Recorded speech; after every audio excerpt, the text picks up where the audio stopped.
This is what happens when we're not organized. In the immortal words of Jimbo Fisher, with practice having gone awry and the sounding board that was Orange Dawsey. Damn it, Doss. And for those of you watching on Warchant TV, thanks for that as well. We appreciate you on YouTube. And hello, everybody in the chat. I think, and a hearty hello to you, Tom. That was eons ago. You know, those words were uttered on the IM fields. Well, the old IM fields, which is currently a booster lot that sometimes is used for IM purposes, because they were leveling off the practice fields themselves. That's right. They had different tiers. They were like plateaus with a big tree out there. And so when that construction was going on, that's when the organized thing came up. Carnage in college football over the weekend. It was nuts. Noles win 2 basketball games Friday and Sunday. That's cool. They're 6-1. Beat UMass by 33, Tom. They're bowl eligible. 33. Goodness gracious. There were a lot of cool things happening in the NFL yesterday where it was, what in the world is going on at the end of this game? Which game? That one too, and this one. And most of these were boring for the last 3 hours until they weren't. Then it was silly. Just silly things happening everywhere. Yesterday would have been a day to be, or Saturday for that matter, given the carnage in college football, to be in Vegas. You wanted to be in Vegas at a sports book to watch people collapsing or leaping to the heavens, hugging, crying, everything in between. So many overs that hit in the final 15 seconds and losses that happened to huge, just bizarre. The Dallas-Washington game alone, watching the end of that game, what is happening? And why doesn't he just slide? The game's over. Stop running, dumbass. How bad did you want Washington to score after that dude chose to run it all the way back on the onsides? I'm like, no, he doesn't get it. This is the only way Washington has a chance is if he scores. Man, that'd be tough to be a coach and watch a lack of player awareness. You know, for anybody, it happens all the time every week where you're like, you kind of can't go out of bounds there. You just went out of bounds. They don't get their own house in order with under 2 minutes and timeouts and all that stuff. So yeah, they need to look in a mirror. It's nuts. And in the midst of all of it, Florida State got a second win. The Noles, who didn't look good early, geez Louise, did get the win. And Cromanhawk is now slated, Tom, to start against the University of Florida. I think we know which basket the eggs have been placed from our head coach and this staff moving forward. So he was asked about that today. And it took about a minute before he said yes to the question, is Luke going to be the starter? And as he's answering the question, personally, I'm responding, say it. Say it, yeah. Dude, say it. You rolled him out there for basically every drive that meant something on Saturday. And while both the local media and the television media were told that there was going to be a balance between the two, there was not. By the time that the first drive, the first play in the second half was a touchdown, by the time Luke leaves the sideline, first drive, second half, you have made your choice. Because the only reasonable way to do a 50-50 balance at that point was Brock comes off the sidelines to start the second half. And you think, okay, still a quarterback shuffle going on. No, there wasn't. And so your action said on Saturday that Luke's the starter. Yeah. So when he's asked the question today, I know he likes to be cagey about injuries and quarterback shuffling, like we're good enough to do something about it, which we aren't. But he's responding, well, Luke did this, he did. Answer the question, man. He's going to be the starter. And finally he did. So Luke, it will be 2 true freshmen starting against each other on Saturday night. And, that game is sort of a microcosm of the frustration that Florida State fans feel because it's married with the hope that Florida has after yet another upset win, this one over Ole Miss. And, that matchup on Saturday is one team, a program with hope, and the other is in a sea of despair and uncertainty. That's what we're talking about when we're talking about Florida State versus Florida here in Tallahassee on Saturday night. Now, we will be, just to let you know the schedule, we're on, obviously, right now, here live today. I do believe, I'll confirm with the fellas, that headlines is tomorrow, and that we'll be good with that. we're off just like everybody else Wednesday and Thursday, traveling. Tom's going down to see his folks. I'm going down to see mine. So we're traveling Wednesday. Thursday's Thanksgiving. Back on Friday, live on the air. Saturday, we will have the pregame show as we're wont to do, 9 a.m. studio show. We've done it every Saturday this fall.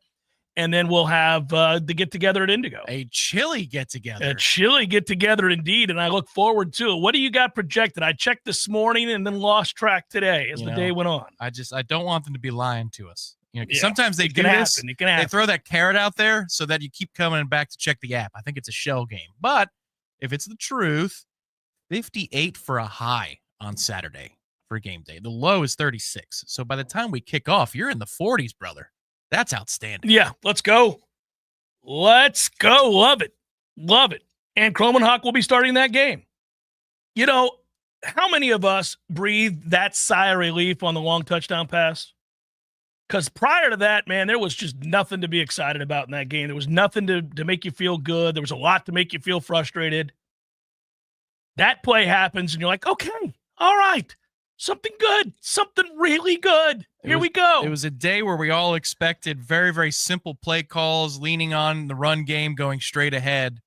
Then they pin us down inside our own 5-yard line. Of course. And you call a jet, you call a pop pass. Nearly tackled for a safety. I mean, in that moment, really? Oh, we're working on stuff. Really?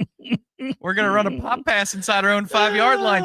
And the next 45 minutes didn't get much better. Well, the next hour wasn't much better. No, in real time, there was an hour's worth of angst for everybody because guess what? We still couldn't block. No, I may have tweeted something that was too colorful. It was a meme about expectations being low. It's the old sign. It's something that's about 5 years old in internet lore, maybe 10 years old in internet lore. I was not a pleasant person to be around for most of that first half. But then it was just one of those, okay, everybody settle down. Exhale, baby. What it was supposed to be. Here we go. And we did all exhale. So very quickly, obviously the game went as we thought it would. I think I predicted 41-13. Ended up being 41-7. I think you predicted a big... I said 51-10. Yeah, something like that. Yeah. So we got the margin and the ass kicking and the things that we thought would happen pretty much happened. It wasn't pretty because this team's not good and nothing's going to be pretty. You're just trying to limp across the finish line and fix the things that have got to be fixed. Yeah, the way I thought about it is a lot of times a team in Florida State's position when they're decent will sleepwalk their way to 51-10. But for us, we're going to have to try very hard to get to where we were, which is 41-7. And we had to try very hard to do that. Yeah. Yeah. No, we did. But we did. We crossed over in these United States of America, beautiful as they are. Not just 21, but over 30 and then over 40. Hey, whoa. How about 400 yards of offense? Hey, look at these guys. We'll take it. I don't care how. They did it. Yeah, it's just the problem is it's a 41-7 win that you can't really talk about because, I mean, honestly, you're going to really bog us down with a conversation about that game with this team and that opponent. Hey, come on, man. I got 4 pages of notes on the third quarter. I savored it. Oh, man. It was just kind of like, I'm like, okay, there it is. I would rather, I'm not going to spend a ton of time, but I'd rather certainly chat up the fact that the Noles got 2 convincing wins in basketball and have moved to 6-1. As I mentioned a moment ago, that's a 33-point ass whooping delivered to UMass right there. And it was one-sided as you thought it might be. It was pretty cool. It was good to see. Take the M out of that logo. 92-59 and, big numbers, 55-point second half for Florida State, I might add. Didn't miss. That's correct. 9 of 18 from 3. Gonna have to hit some free throws when the games get a little bit more interesting. They shot 60% from the line yesterday, which sucks and kind of mirrors some of the suckage from the free throw line in the past. So it's a little frustrating there. In the last 3 games, they're around 55% from the stripe. It's hard to do, Tom. It's hard to do. Little kids make a lot of free throws. It's an easy thing. We're gonna have to do better. We definitely dominated defensively. All of that length was a big to-do. So next up for FSU, home game against Western Carolina. That's tomorrow night at 7 o'clock. If you're in town, enjoy some nice weather, maybe get an early bite, roll on over to the TLC Double C. and moved to Tallahassee, by the way. That game was supposed to be in Asheville. I feel terrible for the folks. I mean this legitimately, no sarcasm here. That game was supposed to be up in Asheville. They had to move it here. Oh, yeah, that's fallout from the severe weather. Devastation from the hurricane. I So, hate that. yeah, it does suck. And by the way, the reason I'm even bringing this up, besides the fact that it's a game that Florida State's going to be playing in, ticket proceeds for the game will be donated to the food bank in Asheville. Good job. It's the right thing to do. Make sure if you're in town, it's a Tuesday night before a holiday. You probably don't have work on Wednesday. Even if you do, it's a 7:00 tip. Go out there and try to help out. You guys know that. I don't have to tell you that. You're the best listeners in the world, and you've been kind for so many of the events that we've held, and I know that's in your heart. So just a reminder, against Western Carolina tomorrow, 7:00 tip. And again, all the proceeds for the game will be donated to the food bank in Asheville. So Florida State looking to go 7-1. And I'll tell you more about that game later. But that's what we got. I'll tell you, hey, let's not kid ourselves. We made a mess of the non-conference the last couple of years. I mean, in the last couple of years, there was a whole lot of grand opening, grand closing going on out here for the start of basketball season. And at least this year, it's not. Your lone loss is a loss to a ranked Florida team that's going to beat a lot of people because they have a lot of talent and a lot of length. And you hung in there. You made a run in the second half. Right. You got it down to a possession. Right. So if we're just judging, surface level judgments here early on with this team, are they world beaters? No. Do they play hard? Yes. Are they deep? Yes. Do they resemble some of those defensive stalwarts from yesteryear with that length and effort? To a degree, yes. Yeah. Are they capable of putting a beat down on bad teams in Division I? Yeah. Yeah. That you couldn't say that for the predecessor. What's happened now, by the way, as we move forward here, and I'm going to get into the machinations because it's kind of fun. I said at the outset here we had complete carnage in college football over the weekend.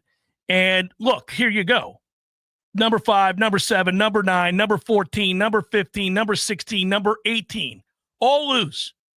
All lose this late in the year. You don't see it. It doesn't really happen all that often. College football's crazy now. Again, 5, 7, 9, 14, 15, 16, 18. Loss. Huge upsets and the like. Now, I think tomorrow, Tom, I jotted all this down. I did my due diligence this morning over coffee. I had a good time. And it started very easy and it ended very difficult.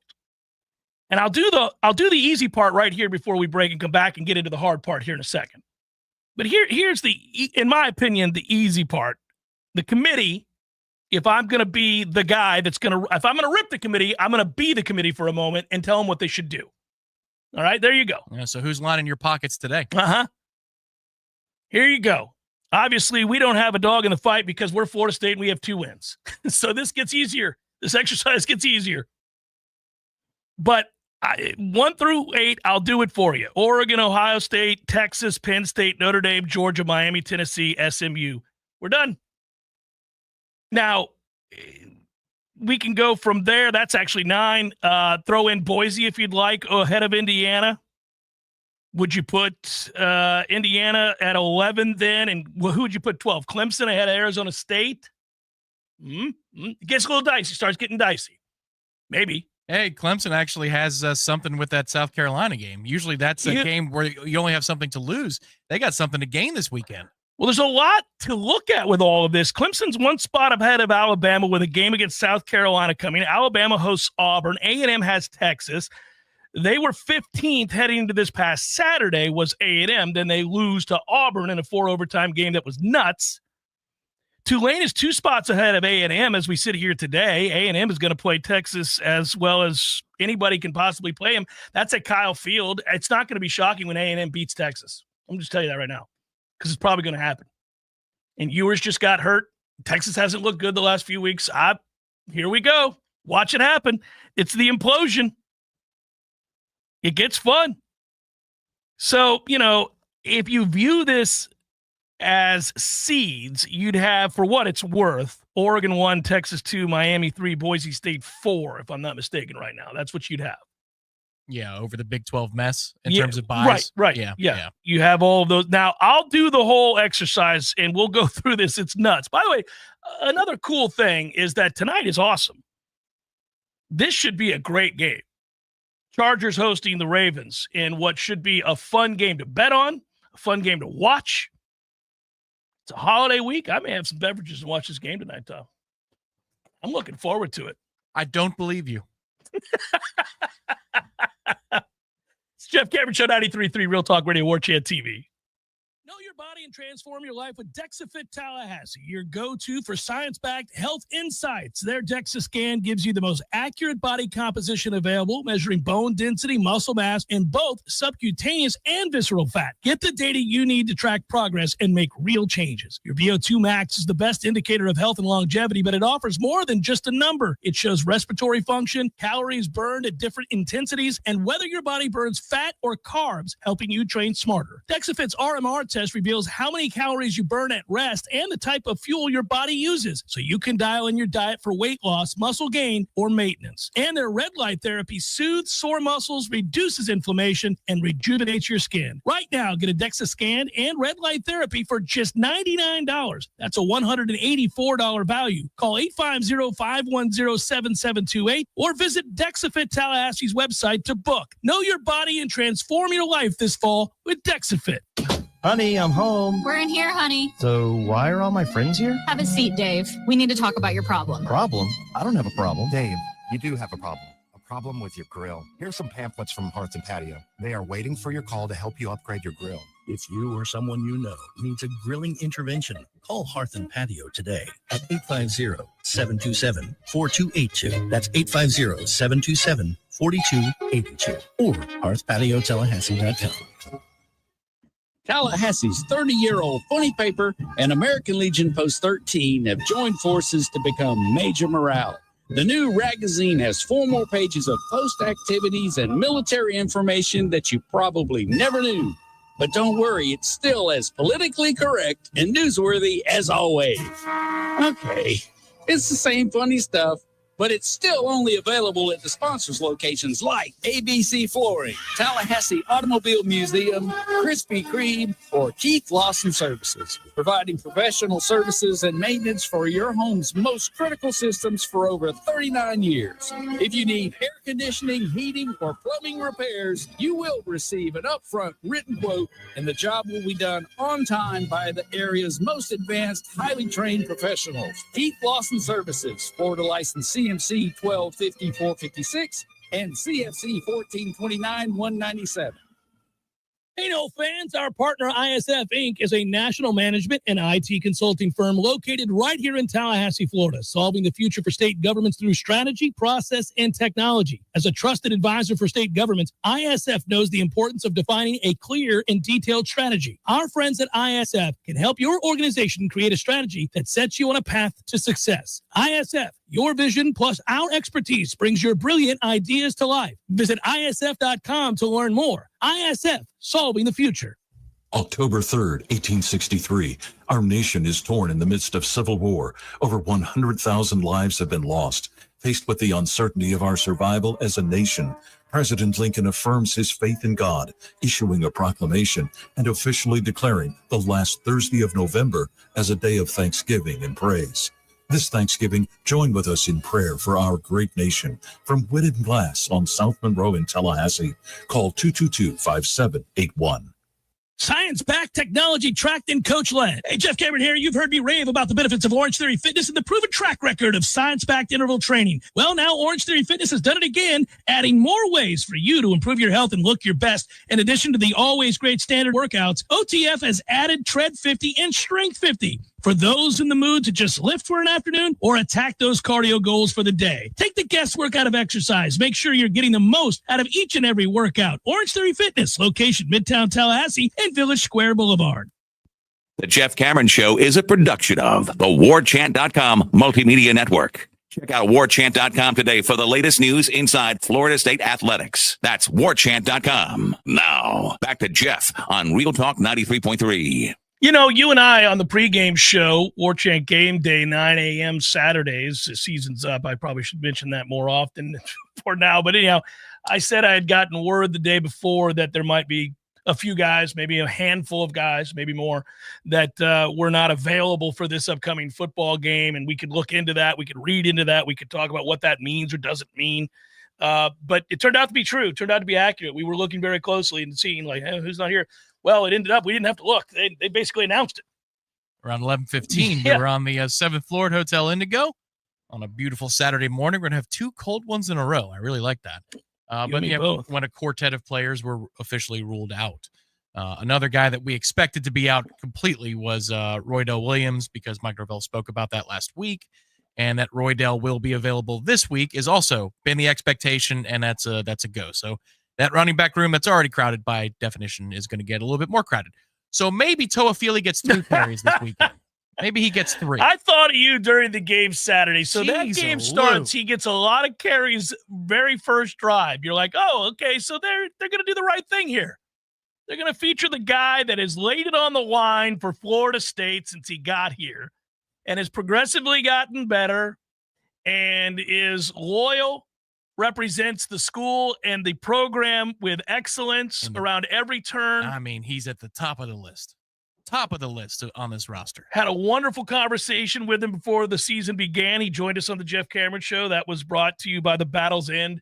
It was great to talk with him. You got a little bit of that spirit that you're attracted to, right? That draws you in from Lawrence. You know, he's infectious, the way that he smiles and works hard and plays fast and all that stuff. And he can play. Yeah, he can play. Yeah, he can play. So it's all that stuff. And then you're like, okay, well, look, they're going to have to give my man some carries here. It's, this is it. Penultimate game, senior day. You got to do the right thing here.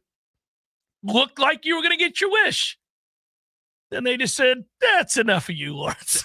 That's what they do every week. I think I set the red zone number at 13.5 or 14.5. Well, I thought we were going to sail over. Yeah.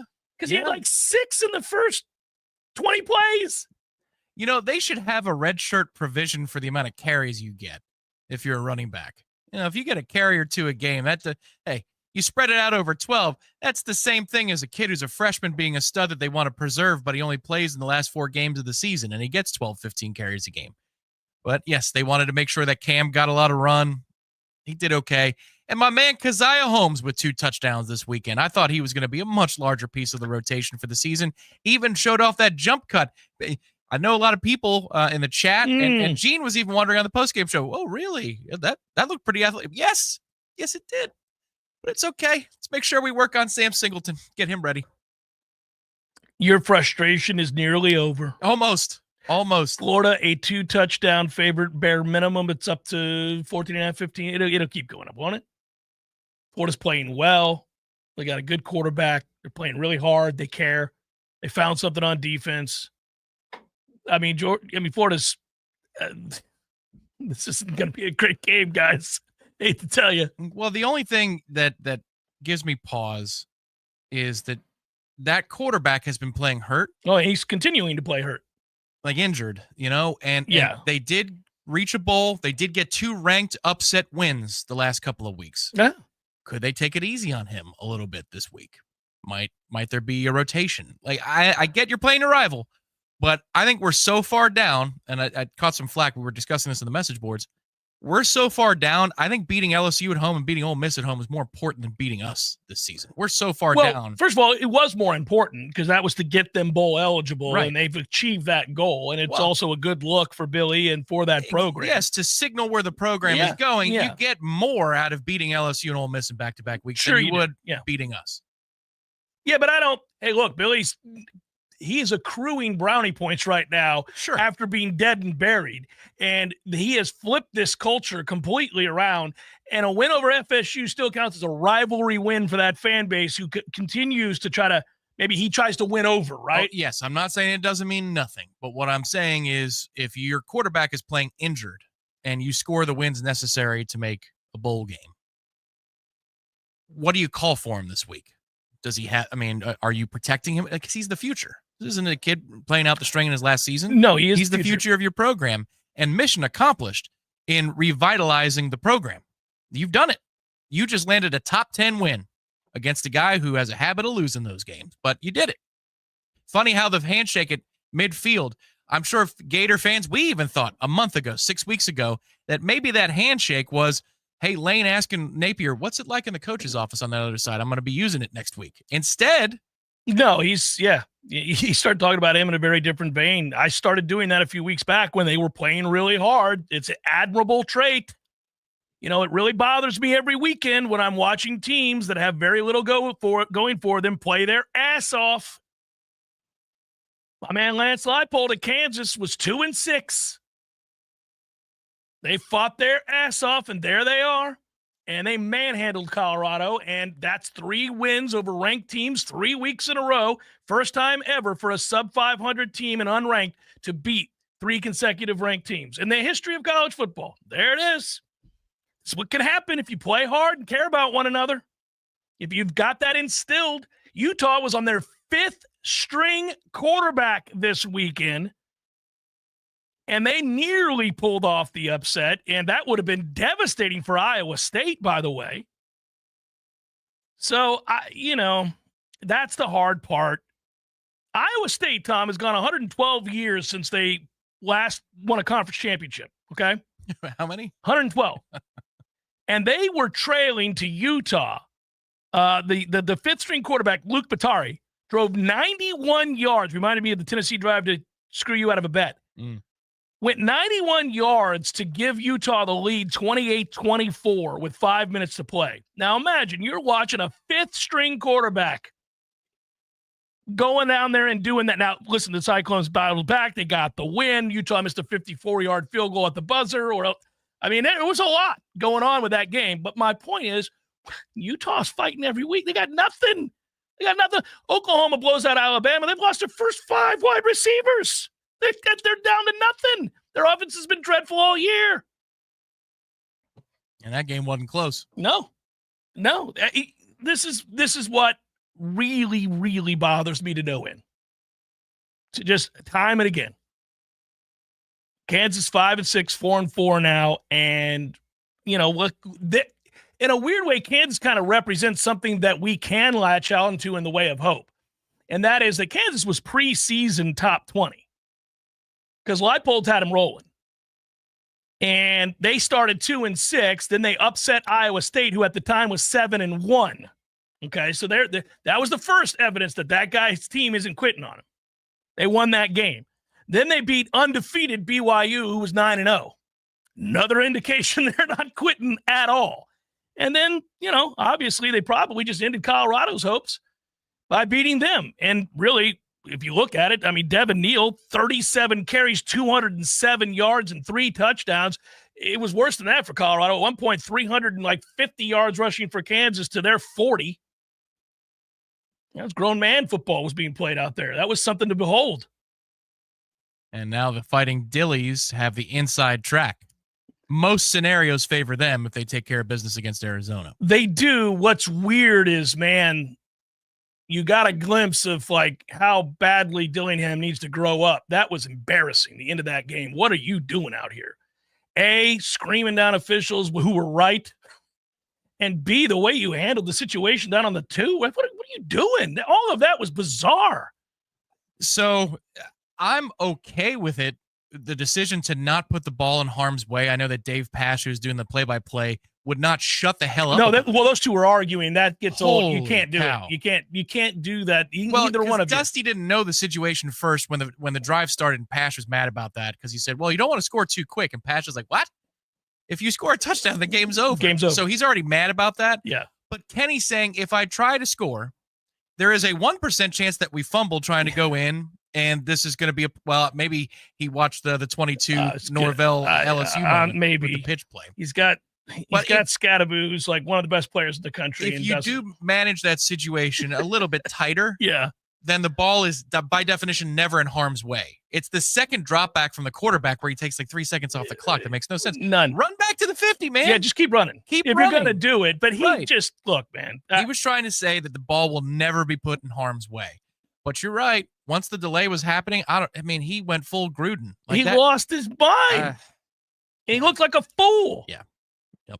And by the way, you go back and look at that play. That ball comes out of his hand when it's back here. It's weird. It it's not really even a throw. Yeah. Like they almost screwed the whole thing up trying to be careful. You could have called Kenny for unsportsmanlike. You could coulda- have called yes. the fans for rushing the field. You All could have called of it. intentional grounding potentially. There was a lot there where the ball could have been in a much more advantageous position. The whole for thing was BYU. weird. I give them credit. They were terrible a year ago. They're good this year, but I do think he is emblematic. So is Kansas. So are all these teams. So are we, of where college football is headed, which is bizarro world, year to year, teams making very little sense, programs not sustaining any sort of through line of success. It's going to be bizarre. Also, Kenny turned down a couple of field goals earlier in the game that would have come in handy down the stretch too. Which is an epidemic, I might add, throughout college and pro football. Yeah, we don't need to be Tony Dungy, but we also don't need to be crazy. Well, we've out-analyzed ourselves here. Yeah, like you've got people who like will eschew a 10-0 lead because the analytics says in this situation it's 4th and 2, you're at the 7, you should go for it. I'm taking a 10-0 lead. That's a 2-score game. Yeah. Especially if I know you're not any good. See the Bucs against the Giants yesterday down there on the goal line. It's 4th down. They're up 7-0. They're like, you got Tommy DeVito. You suck. If it's 10-0, it's over. I'm going to kick the field goal, a-hole. Yeah, that's why Dabo was celebrating in the kick to put him up 20-0 Yes, in the it was first over. half. He's like, I ain't getting the 20. We're We're going to need to help them to get them to 20. Yeah. It's happening. 9 matters. 17 matters. These are huge thresholds. Yes. Yeah. All right. So I said it a moment ago, carnage in college football over the weekend, which leads to, I think, intrigue. I get it's a big television show. You don't have to tell me. I know it is. It's for show. We called it the Invitational a year ago. Now everybody is. Even Dabo called it the Big Ten SEC Invitational. Yes, I called it the Invitational last year when we got screwed. We learned that the integrity of the game was pierced right through the heart with what happened a year ago. So I get it. But we're still watching. And with 12, we're going to get, well, it'll be 14 and then it'll be 16. It gets really difficult. We're going to see legendary screw jobs just further removed from the top 5. You know, you get a sense year to year they're going to, and I don't envy anybody who's on that committee. I don't. Because even if it was completely objective as best as you could be, college football is so screwed up. It's one of the few sports that's always been this screwed up. It's really hard because they don't play like schedules. We're not all in the same conference. I don't know how good. Yeah, this is what happens. Well, if I was serving on the committee, I would make it known that my vote will be backed solely by stats and a BCS-like formula.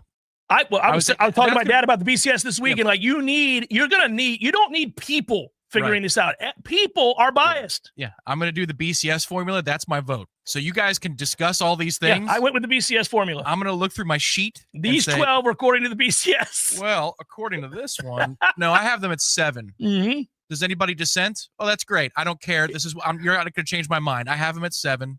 And you have them at 12 because they're in, I guess, the ACC. Is that your reasoning? What's the reasoning? Yeah. All right.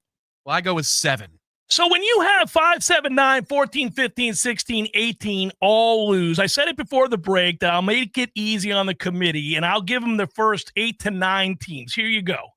Oregon, Ohio State, Texas, Penn State, Notre Dame, Georgia, Miami, Tennessee. If you want to flip-flop like the AP and coaches poll did between Miami and Tennessee, I don't really care. 7, 8, 9. SMU probably for me ahead of Indiana and Boise.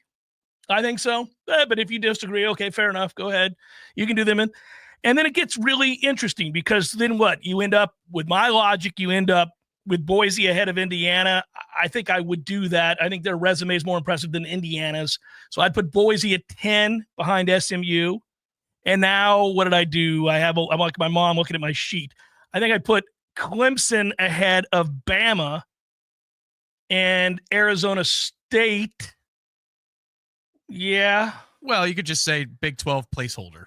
But I'll revisit that in a week. But as of right now, the tiebreakers go to Arizona State. So we'll say Arizona State for the purpose of argument.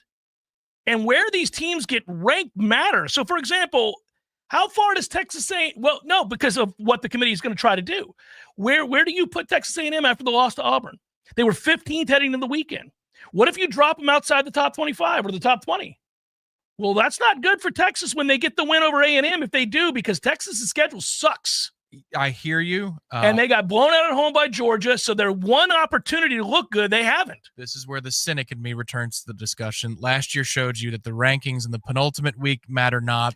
2 weeks before matter not. I think it does this year if you're going to try to steal a bid for the SEC. You're going to need to be able to cite ranked wins. That's why every week Mizzou being in the top 25, they'd lose again. They were still in the top 25, so that the committee can say, well, they got a ranked win. Well, but that's what the FPI is there for. Because I'm sure in the FPI, they're in the top 25. So they'll move to whatever they need to justify post-fact. They don't need to do so in the process. In the process, they just need to make sure that they have their graphics ready and an angry Paul Feinbaum face looking like snarling, and then a play button on it that says Paul Feinbaum believes the committee's screwing Alabama. And it's like, there you go. That's what they're interested in. So I was laughing. Technically, 7 teams are still alive for the Big 12 championship game. Did you know that? 7? If it ended today, the top 4 teams in the conference tied through tiebreakers. It would be Arizona State versus Iowa State in the Big 12 championship game. By the way, everybody who follows college football and anybody who's a Big 12 fan is like, no, we don't want Arizona State versus Iowa State. There'll be 7 people watching this game. Nobody's going to watch that nonsense. But that's what it would be. Well, it's a good thing there isn't a Big 12 committee that selects the Big 12 championship game. They just do it by merit. Can you imagine that? There are procedures and tiebreakers. Man, that's crazy. The Big 12 conference commissioner who we like has got to be like, oh, man, this is not ideal. We got Iowa State there. Where's Jerry's crew this weekend? Manhattan, Kansas? No, we're sending him to the Colorado game. Understand? Jerry, you're my guy. Right, Jerry? Got it? You understand, Jerry? Yes, Commissioner.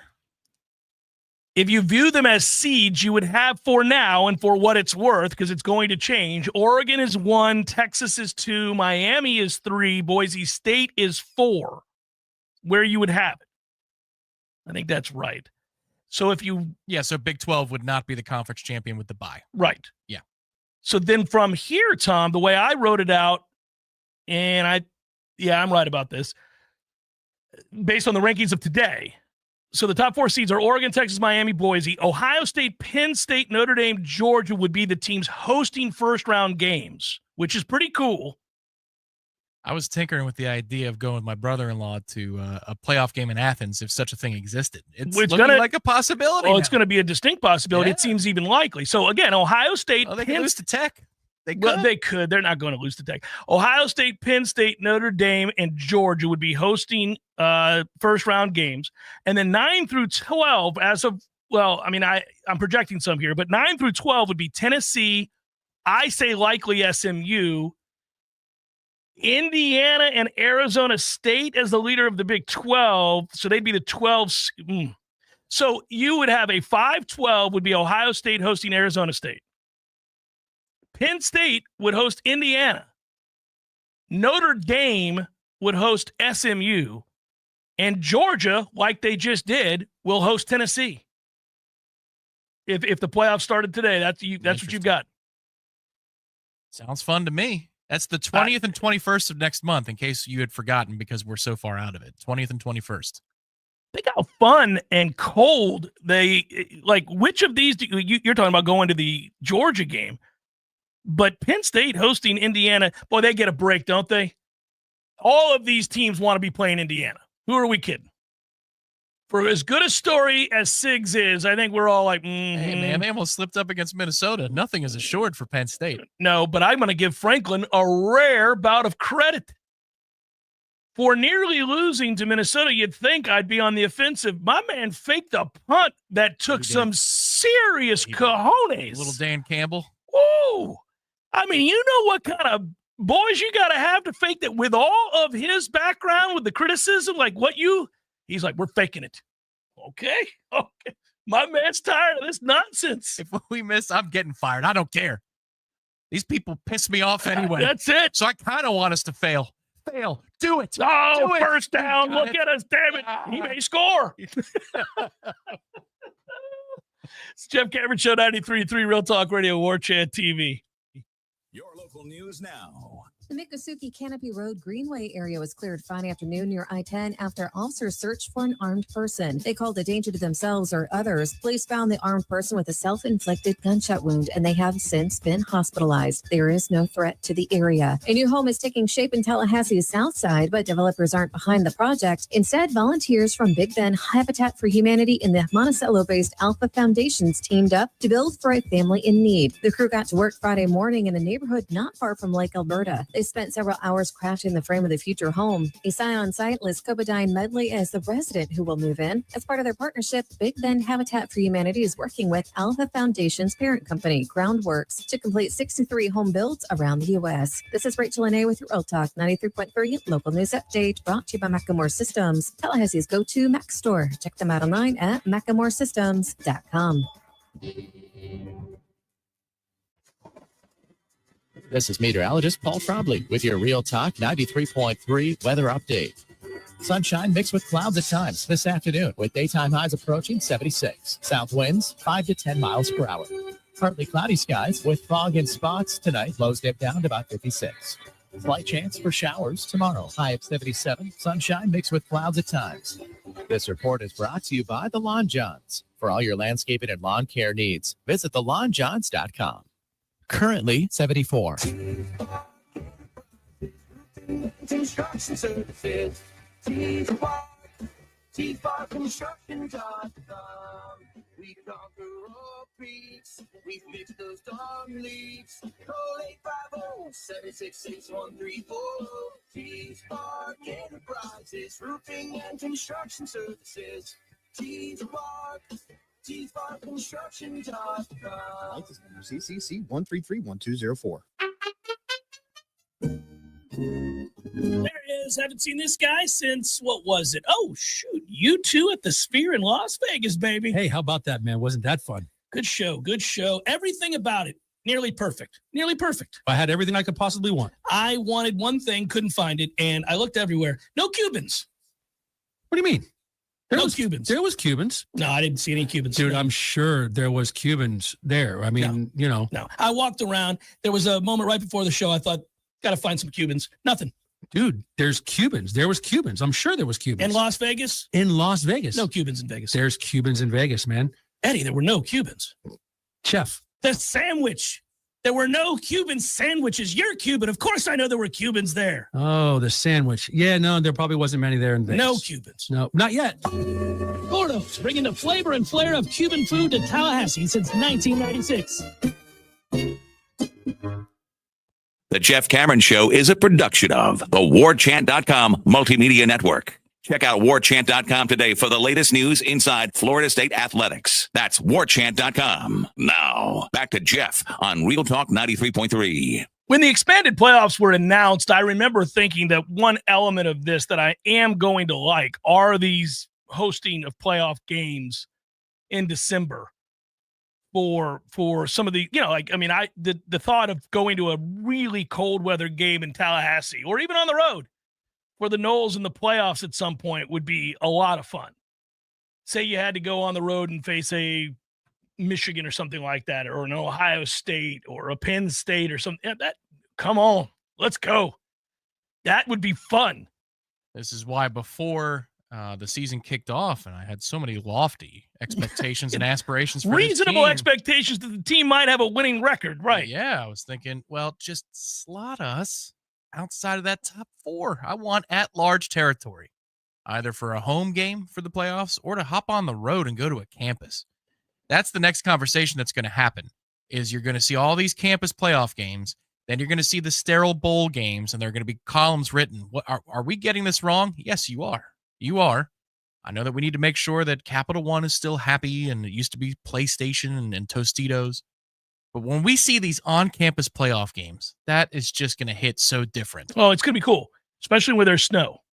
Yeah. We already had a really cool snow game, which was in the NFL between Cleveland winning their game against Baltimore. Yeah, that was fun. Not Baltimore. That's who Jameis beat the first go-round when he got a chance to start Pittsburgh, yeah. The fun for me in that matchup that we just went through, you and I were just talking about, is I would like to go to if it wasn't for Indiana, sorry, Indiana fans, all four of you. I really would have liked to have gone to a game at Penn State in the snow when they were hosting Indiana. Right now, they'd be hosting Indiana. We'll see if Indiana gets in. I don't know. 107th ranked schedule. Well, I mean, they just got the gift of a lifetime. All these results. They were out the second the early games ended. They were out, and by the time you put your head on the pillow Saturday night, they were back in. My position on this is because all of these teams that have 3 losses have a terrible loss or terrible look within their schedule. They might have a great win, and they certainly have better wins than Indiana.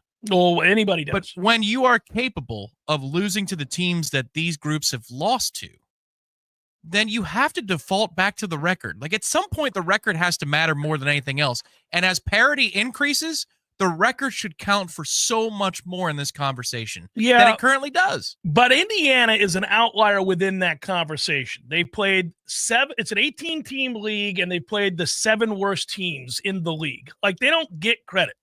They don't. They haven't beaten anybody who's any good at all. But they haven't lost to the equivalent of Oklahoma, and they haven't gotten smoked by the equivalent of that team. Well, they haven't lost to the equivalent of Vandy. Because they've not played many teams that are as good as Vandy or Oklahoma, honestly. I don't know. Oklahoma is go pull up 6-5 and deeply flawed. This is not without question Lincoln Riley's team. They, however, have one of the best defenses in the country. And I would argue, based on what I saw from a personnel standpoint with Indiana against Ohio State, talking about size, depth, speed, they would have a hard time with Oklahoma. Would they beat them? They might. They might do enough. Because Oklahoma's offense is awful. 16-3 for that ass. I mean, it would be, but I don't know that Indiana's moving the ball. I'll tell you what, where that game is played would matter. But this is a weird situation with Indiana. They're a feel-good story. It's fun to talk about. It's the best season they've ever had. Signetti's done a great job. All these things can be true, simultaneous to the fact that they've beaten nobody who's any good at all. So you're kind of like, That is true. It's just they haven't lost 3 times. So, I've got them in. You heard me. I've got them in. I know. I agree. Because the ball moved and the bar moved last year for us, now it becomes more okay for that discussion to happen in subsequent years. I think we're going to have this problem every year. College football's always been susceptible to nonsense.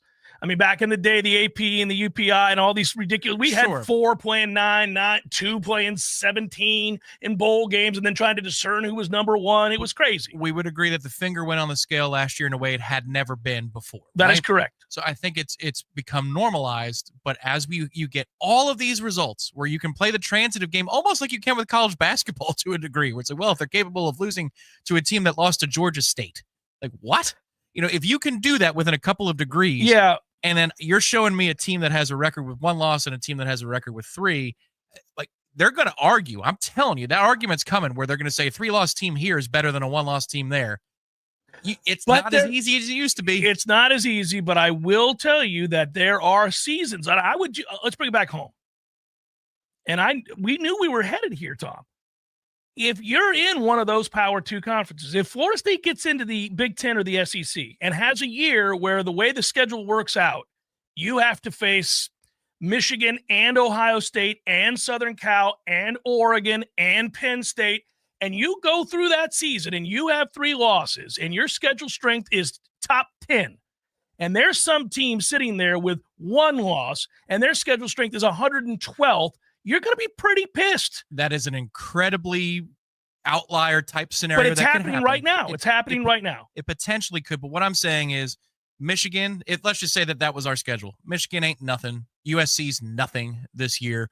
So reputation of those programs that are on the schedule and the venues that you play in have more people in them, but the substance of the difficulty of that run is not the same. That's where strength of schedule is measured year to year, not historically. Obviously, if I'm talking about, John Robinson's USC teams, it's a different deal. But I'm saying that traditionally speaking, that would be a very, very hairy schedule to navigate.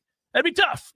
That many venues, that much tradition, that many teams that have real cachet and typically really good players. That would be tough. The strength of schedule thing is difficult for me because I feel like it's reflexive based upon past data that suggests that one conference is superior to another. I think that's part of the influence there. Strength of record I like a little bit more because it factors into what have you done this year rather than some historical data points that tell you how difficult your schedule Now is. we're on the same page, because what you're hinting at here is something that I think a lot of people in college football would want. Stop ranking teams preseason. Yeah.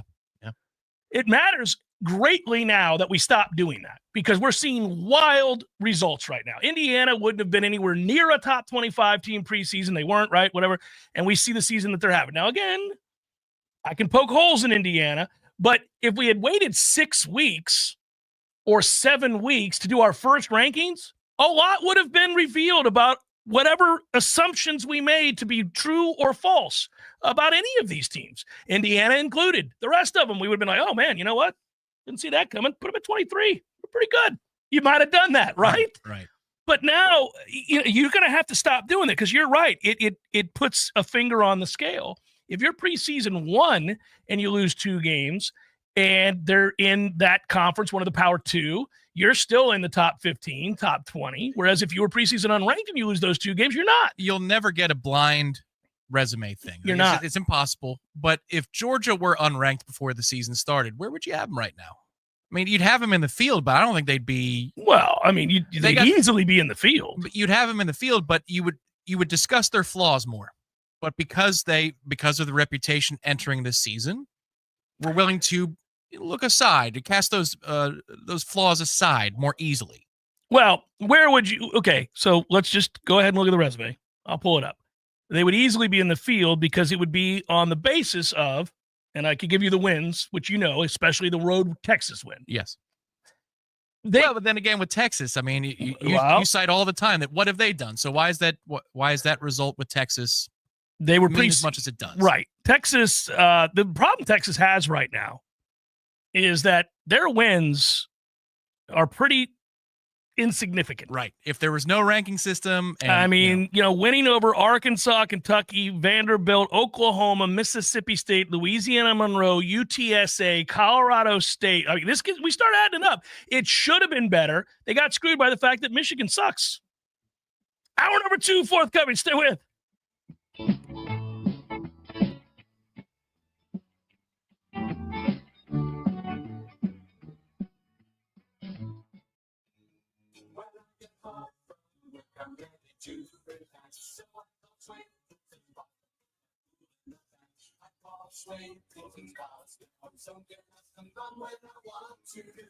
Truckloads of new and used Caldera and Hot Spring Spas are available now at Swain Pools and Spas. Don't wait. Get to Swain Pools and browse the best inventory to find the spa of your dreams. These won't last long, so come see us today. Just look for the huge sign on Tharp Street or call 386-7113 for Swain Pools and Spas. I know what you're thinking right now. Where can I find a place to get my car fixed and also check out some awesome new hot tubs and spas while I wait? Well, you're in luck.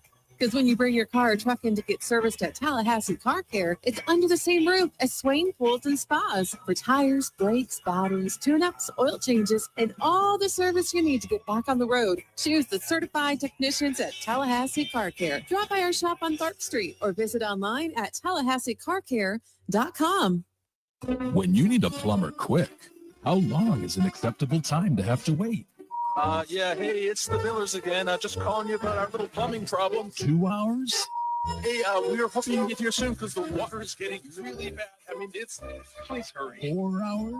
I know you said you were on your way, but, honey, tell the kids to drink water. 8 hours? Don't worry about us. At M&L Plumbing, you'll never have to wait long for quality, dependable service right when you need it. At M&L Plumbing, we listen to our customers, and our qualified technicians aim to achieve 100% customer satisfaction. So the next time you need plumbing work or repairs, think of the name M&L Plumbing, your local plumbing experts, commercial or residential. Give us a call, 850-575-9393, or visit us online at mndlplumbing.com. M&L Plumbing, for all of your plumbing needs. Every journey starts with a first step, a daring step. But what they don't say about first steps is that you have to keep going, taking step after step, and eventually you take a big leap, accomplishing more than you ever thought possible. After 57 years, Tallahassee Community College is soaring even higher, and we're now officially Tallahassee State College. we invite you to take a step and visit Tallahassee State College. Learn more at tsc.fl.edu. Coming up next, more of the Jeff Cameron Show. Live and local on Real Talk 93.3. WVFT, Greta, Tallahassee. Your sports action update on Real Talk 93.3 with all the latest odds from Vegas. Brought to you by Palmar's Pawn, Gun and Gold. More than you might expect with two great locations in Tallahassee. Florida Gators coming off their massive win over Ole Miss at the Swamp. Will visit Doak Campbell Stadium in Tallahassee Saturday as a 14.5-point favorite over Florida State. 45.5 the total. Georgia and Georgia Tech meet Friday between the hedges at Athens. The Bulldogs are the 19-point favorite. 54.5 the total. Jacksonville Jaguars return to action at Everbank Stadium on Sunday as a 6-point underdog against the Houston Texans. The total 43. Monday Night Football today. The Ravens are a 2.5-point favorite of the LA Chargers. The total 50.5 at SoFi Stadium. Cash back for every bet with a G-Bank signature Visa card. Visa.com/GBank. Mike Son at Real Talk 93.3. Black Friday doorbusters mean big savings at Lowe's. It's your chance to score a Blackstone 22-inch 2-burner gas griddle for just $149. That's a savings of $80. And save $800 on a Whirlpool side-by-side stainless steel refrigerator. Was $16.99, now just $8.99. Set your alarm. These deals won't last long, so don't wait to start saving before they're gone. Because Lowe's knows deals. About 11/29 through 12/2. While supplies last. Selection varies by location. Old Spice Swagger Holiday Pack, perfect for a gift to treat yourself. 24/7 holiday freshness with daily use can smell your bestest. I'm gonna be smelling great all season. Old Spice scents just can't be beaten. Chock full of value, saving that green. Got the essentials needed to feel clean. Deodorant, hair, body wash, and spray. Celebrate your holiday the Old Spice way. Ho ho ho ho ho ho ho ho. There's fun to be had every night at the Corner Pocket. Take home prizes on Trivia Tuesdays and Beer Bingo Thursdays. And kickstart your weekend with Martini Fridays. Plus happy hour runs every weekday and game day specials every time the Noles take the field. Watch all the best games at the Corner Pocket's Vegas wall, featuring 560 inches of flat screen TV heaven. Oh, really? The best food, the best drinks, and the best place to watch all the games. Tallahassee loves the Corner Pocket. Your body is a masterpiece designed to heal itself from within. Learn how to maximize your health by tuning in to Phenomenal Health with me, Dr. Ryan Finn. Saturdays at 2:30. Experience true health today and call Finn Chiropractic at 386-7700. Homeowners, this is Shannon Young with Fairway Independent Mortgage Corporation, and I want to talk to you today about consolidating your debt. Are you struggling with your monthly expenses? Consumer spending and overall debt are reaching all-time highs, while homeowners are sitting on trillions of dollars in untapped equity in their homes. Don't be afraid to walk away from that 2% mortgage while you're paying double-digit interest rates on credit cards and lines of credit and drowning in debt. Let's talk about how we can consolidate your debt, lower your overall monthly payments, and potentially save you thousands of dollars in the process. Give me a call at 954-369-6171. Again, 954-369-6171. This is Shannon Young with Fairway Independent Mortgage Corporation, and I'm at 954-369-6171. Equal housing NMLS 373031. Macklemore Systems is Tallahassee's most trusted certified Mac experts for iPhone and iPad repairs, LCD screen replacements, upgrades, data recovery, and so much more. Macklemore Systems on Capitol Circle next to Esposito's. Once you go Mac, you never go back. And I'm just fine with that. Science-backed, technology-tracked, and coach-led. Hey, Jeff Cameron here. You've heard me rave about the benefits of Orange Theory Fitness and the proven track record of science-backed interval training. Well, now Orange Theory Fitness has done it again, adding more ways for you to improve your health and look your best. In addition to the always great standard workouts, OTF has added Tread 50 and Strength 50 for those in the mood to just lift for an afternoon or attack those cardio goals for the day. Take the guesswork out of exercise. Make sure you're getting the most out of each and every workout. Orange Theory Fitness, location Midtown Tallahassee and Village Square Boulevard.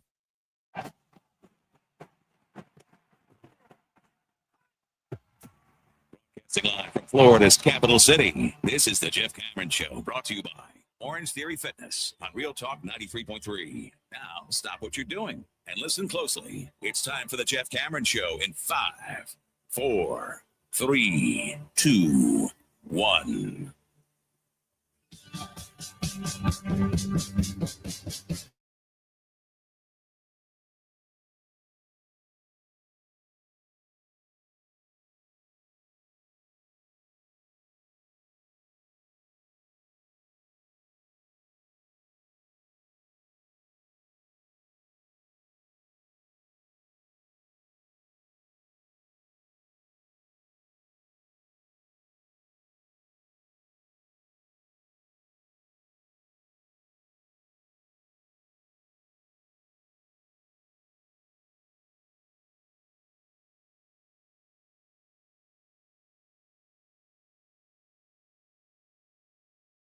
However it is you do Thanksgiving. Looking forward to eating a ton of turkey, lots of mashed potatoes. Cannot wait to watch football on Thanksgiving, even though we do have a terrible, terrible game between Dallas and the Giants as one of them anyhow. By the way, Detroit wins again. That's their 9th straight win. They're 10-1. You guys knew that. Did you know their point differential is 177? That would be like if Georgia played UMass every week up to this point. You'd have a point differential of 177. It's the National Football League. What is going on? That's crazy. They keep getting injured, though. I kind of like that team. Obviously, as a Bucs fan, we're still fighting and trying to get into the playoffs, but it's you're sort of, man, I'd like to see Detroit get there. If we can, I'd root for them to get there. It'd be cool. It would be funny if in 5 years' time they're the new Chiefs. They're the annoying ones. I was rooting for, you were rooting for Kansas City. Like, yeah, Well, yeah, there was a stretch, and then we stopped. Yeah, boy, these guys are lovable. They're just, it's nice to see a new market emerge. And then, 5 years from now, we're saying, oh, Honolulu blue. Enough. All right. We get it. Mm-hmm. We get it. Lions are good. But I want to get there. Yeah, that point differential, I looked at the standings today and saw that number and went, good God, man. 170. I don't know that I've ever seen that. They don't just win, they brutalize people.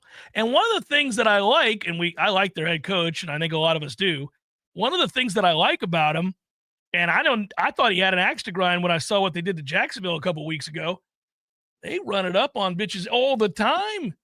All the time. They did it to Dallas. They're throwing passes to their linemen up 30. They don't care. They're like, oh, we're out here for keeps, boys. We're going to keep coming for you. You got to make a stop. This big boy football, you're paid. It's nuts. They throw it around the lot up by 1,000 all the time. It's kind of, he's instilled a mentality. I think that should be the mentality for every team in this fair country in college football now. Not only because the players are paid, but because it seems like everybody is going to have 2 or 3 off weeks a year where they could lose to really bad football teams or extremely mediocre teams. And when you get the chance to run it up, so that people can remember you beat the 18th ranked team in the country by 40 points, you better do it. You better do it. So did you see the end of the Cal game? Did you see the interview with the no, I did not. Okay, well, they trailed Stanford, the entire game. And it's an ACC classic matchup. So they trailed the entire game and ended up winning because they went on a 98-yard touchdown drive in the final minutes. And that kid, the Cal quarterback, Fernando Mendoza, who I kind of liked when he came in here. I mean, I thought he had something to him. Yeah, a little something to him, right? Yeah, he's brash. They trailed that whole game. They needed to win it to get bowl eligible, which at Cal's a big damn deal. And anyhow, they went 98 yards in the final minute. And he's being interviewed after the game. They went 24-21. It's not a lot of people watched it, but that was the result. And now they're bowl eligible. And he's being interviewed and he broke down. And when he was talking to the girl who said, you're very emotional right now. What is it about this moment? And the fans were all excited and all that. He said, we've worked so hard together and we've had so many tough losses, so many close games this year, so many moments where we came up short, but we had talked all before the season that we were going to a bowl and we were going to achieve something. We were going to get this turned around. Our offense was going to be better. We were going to do these things. Right. And he goes, we got in the huddle on our own too. And I looked at the clock and I realized this is it. This is everything that we've trained for. And he started to get choked up, and I'm like, come on, man, you're going to get me. And he's sitting there talking about it. He's like, that's why I watch film with my brothers till 10 o'clock at night every night. This is why we got in early and we lifted together every day in the off season. This is why we did this. And he was like, and I told them all of that. This is it. This is why we did all of those things. Here it is. We've got 3.5 minutes. Let's go 98 yards and go to a bowl. And they did it. And I'm like, but it reminded me of what I hate about our team and what I love that I see throughout college football in many places currently, and what Mike better get back. Before the wins, which have to happen, got it, I get it. Can I see somebody who cares about the guy next to him and plays hard? Can I get that every game next year? Every game. Every effing game. Can I get a team that plays hard for one another and gives a damn to be there no matter what their record is? Please give me that. If you give me that, we'll figure out the rest. Give me that, because it hasn't been there. Give me that. You see it all over the place. I touched on it last hour. You see it with Florida, unfortunately, every week. You see it with Kansas. You see it with, name your teams that were fighting their ass off with poor records and less than desirable situations. There's a lot of them fighting for one another on every play. And they may not be a good team. You can say that. You can look at a team and be like, well, they're not any good. Are they playing hard? Do they play fast? Do they play hard? Do they try? Do they care about the guy next to them? Do they have some self-respect with what it is that they're doing? If it's 17-0, if it's 38-0, if it's 7-7, if they're 2-5 or 5-2, do you see it? He's got to get that back. He's got to find that. He's got to find how lovable the group a year ago was mainly defined not by the aesthetics of how they won. The aesthetics of how they won were not pleasing. That offense was not good a year ago. And as the year went on, it got worse. And we grew very frustrated by aspects of what our team was, even in the midst of wins. But we liked them a lot, not because they were our team, but because they clearly loved one another and fought like hell for one another. And that is something that you would expect or hope to see annually. Sometimes you get it more, it's more of a quality with one team than another. Sometimes it's based on whatever the preseason expectations were or were not. I get that it's sort of a, somewhat malleable thing, but I should never watch a team and think, they're just running plays. They're just going through the motion. Now, to varying degrees, that happened this year at points for Florida State, and it really, really grew tired, really, really grew frustrating. And I think you have to have whatever that basic fight is in order to have any kind of a turnaround or a comeback, right? I mean, it's really at the root of what's happened with Florida, that in the face of what looked to be a dead man walking coach and a fourth consecutive losing season, somehow, I don't know, I wasn't in the team meetings, I wasn't there to hear the messaging, I don't know what transpired, but something did, because they got blown out at home by Miami, blown out, humiliated on national television. Canes players were telling all the recruits in the stands, don't come here, this is garbage, we just throttled your boys here, like, it was easy. Then they looked awful against Texas A&M, and we were like, oh man, Sunbelt Billy's dead. Whatever it was he found, whatever it was he summoned, whatever it was he said to get them to believe and to fight, you got to find a way. Well, look at it from last year's game to this point, too. And that was a game where our group said, not on my watch. Right. Where that defense said, not on my watch. They literally defended not only the opponent, they defended their own offense. That's what they were doing. Yeah, they were protecting their own injured offense. And they did it for 2 weeks straight at an enormously elite level that will always make me smile. And last year in this game where Florida State did that, they beat Florida. They held on long enough. The defense set the tone long enough. The offense made enough plays. And Benson has that elite jump cut towards the end that I still, man, you remember that one where he scores a touchdown? The cut that he makes right at the line of scrimmage, it reminded me of Carlos Williams all the way back in 2014. We go, oh, man, this guy is made for the NFL. And on the other sideline, you had a team where a kid gets thrown out of the game for spitting at us. For spitting. Yeah. And we thought we were going to get a 15-yarder in that situation for a personal foul, but instead the referees understood the situation, why it escalated. Right. And so you said culture issues for Billy. They've quit on him. This is it. Next year's schedule, good luck. Right, all of it. But from the brink of that, right, they somehow found a way to be on fertile ground. That serves as hope for Well, I was us. gonna say it can serve as an inspirational tale. You got to see it. You have to hope it happens because it's really been a tough watch, not because of the losses. Losses clearly define the day for most everybody. I get it. We're 2-9, but except the committee. But I do think that it's the way that much of this year played out at 2-9 and how it was difficult to watch a team that was disinterested in being there and didn't care for one another. You're right about last year's group. That's what we'll always love about them. And people could talk about the Orange Bowl and the snub or not, but like that's the number one thing I remember is when your brothers are down, when Jordan's out, when that offense is awful and Tate looks like, bad Tate. And they said, doesn't matter. It doesn't matter because you have to score and you're not gonna score enough to beat us. Right. Man, that is just powerful. That is why that group, that front four was amazing. It's why so many Noles, I'm sure the number that the NFL gets out of Tallahassee for Rams football games that are on national TV, they go, pretty big. That's kind of a significant number. I know it's market 162, but look at what Tallahassee's. Yes, because those guys left such a mark on us. And you don't want the last marks of Mike Norvell's tenure in Florida State to be the opposite of that. Because he gets credit for building that and putting that group in a position to care about each other at that level. He also gets credit for having it fall apart. So what's next? Can you actually look to your rivals, as crazy as it sounds, to say it can happen? Well, if you don't want to look to them specifically, it's the easiest thing to do. It's 2 hours down the road. But, look around at the teams I just mentioned. Kansas was 2-6. They just won 3 straight games over ranked teams. Oh, sure. He had a good thing going. So that's probably a more like comparison. Yeah. Because Billy had nothing going. Yeah. But Leipold did. He did have something, and it was, whoa, I guess that was it. Well, and I think if you have that, if that's at the core of what and who you are, then you can get things turned around. But if you do not have that, if there is not a true buy-in to whatever the coach is selling, you've got a problem that you're not going to get past. And we don't know that. I don't pretend to know that.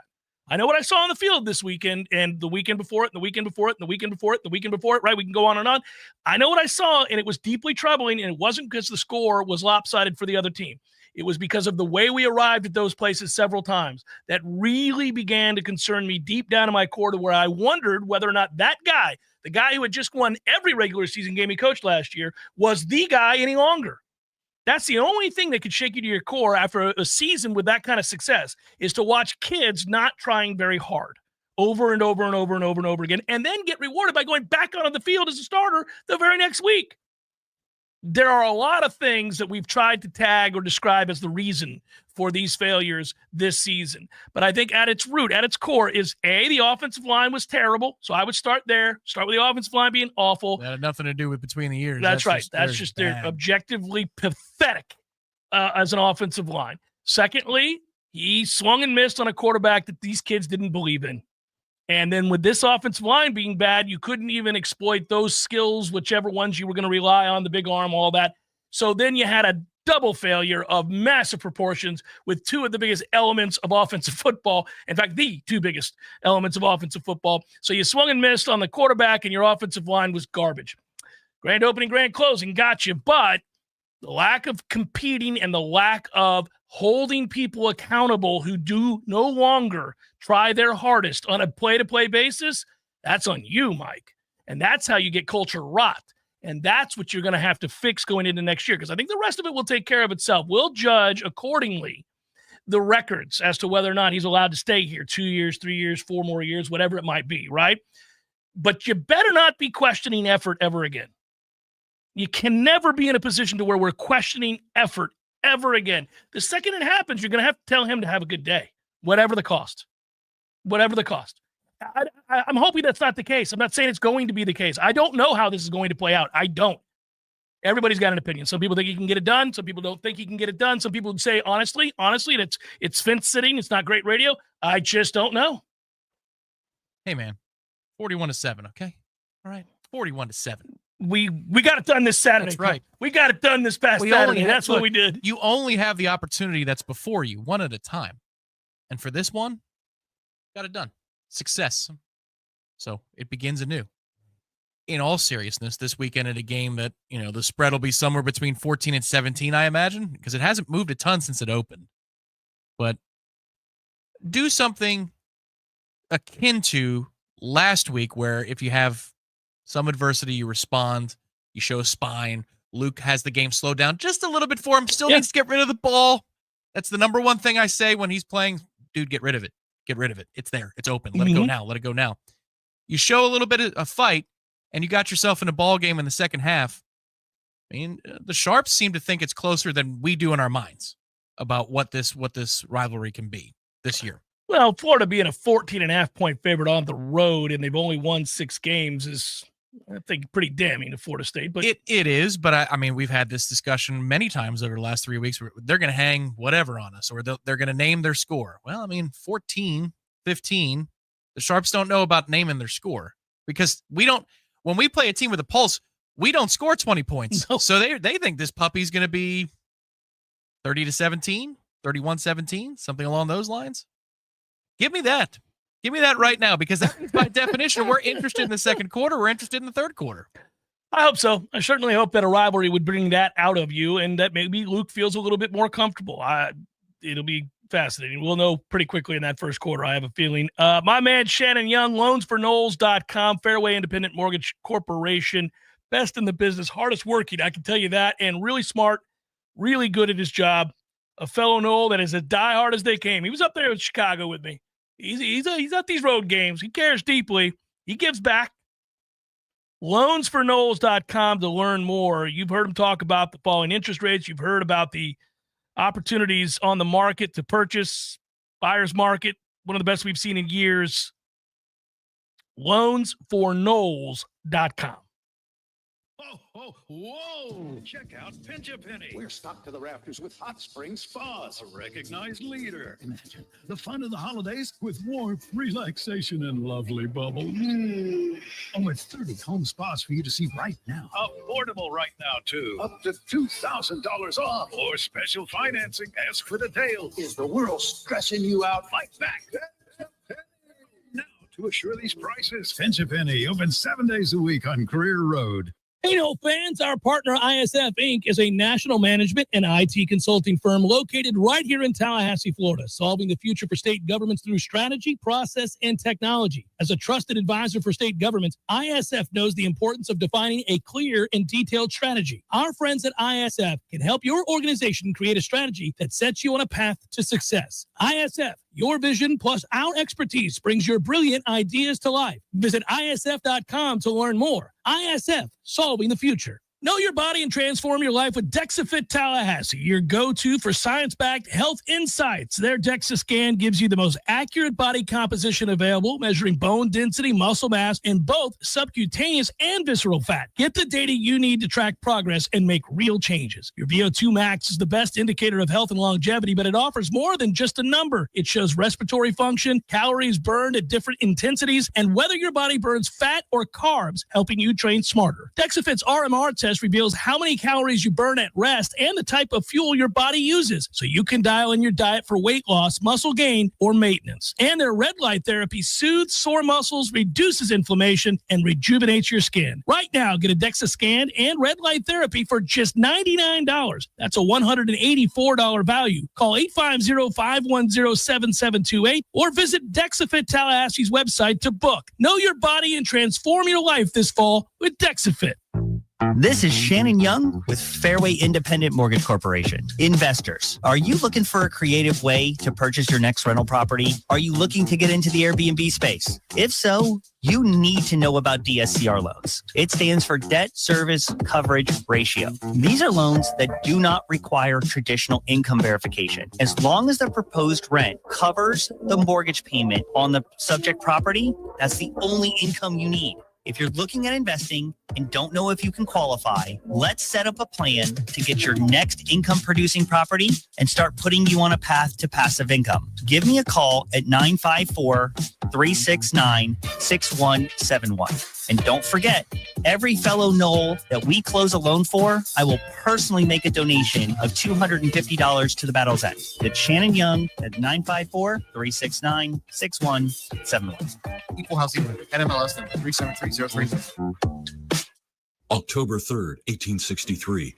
Our nation is torn in the midst of civil war. Over 100,000 lives have been lost. Faced with the uncertainty of our survival as a nation, President Lincoln affirms his faith in God, issuing a proclamation and officially declaring the last Thursday of November as a day of thanksgiving and praise. This Thanksgiving, join with us in prayer for our great nation. From ACL Home Inspections, call 850-312-8919.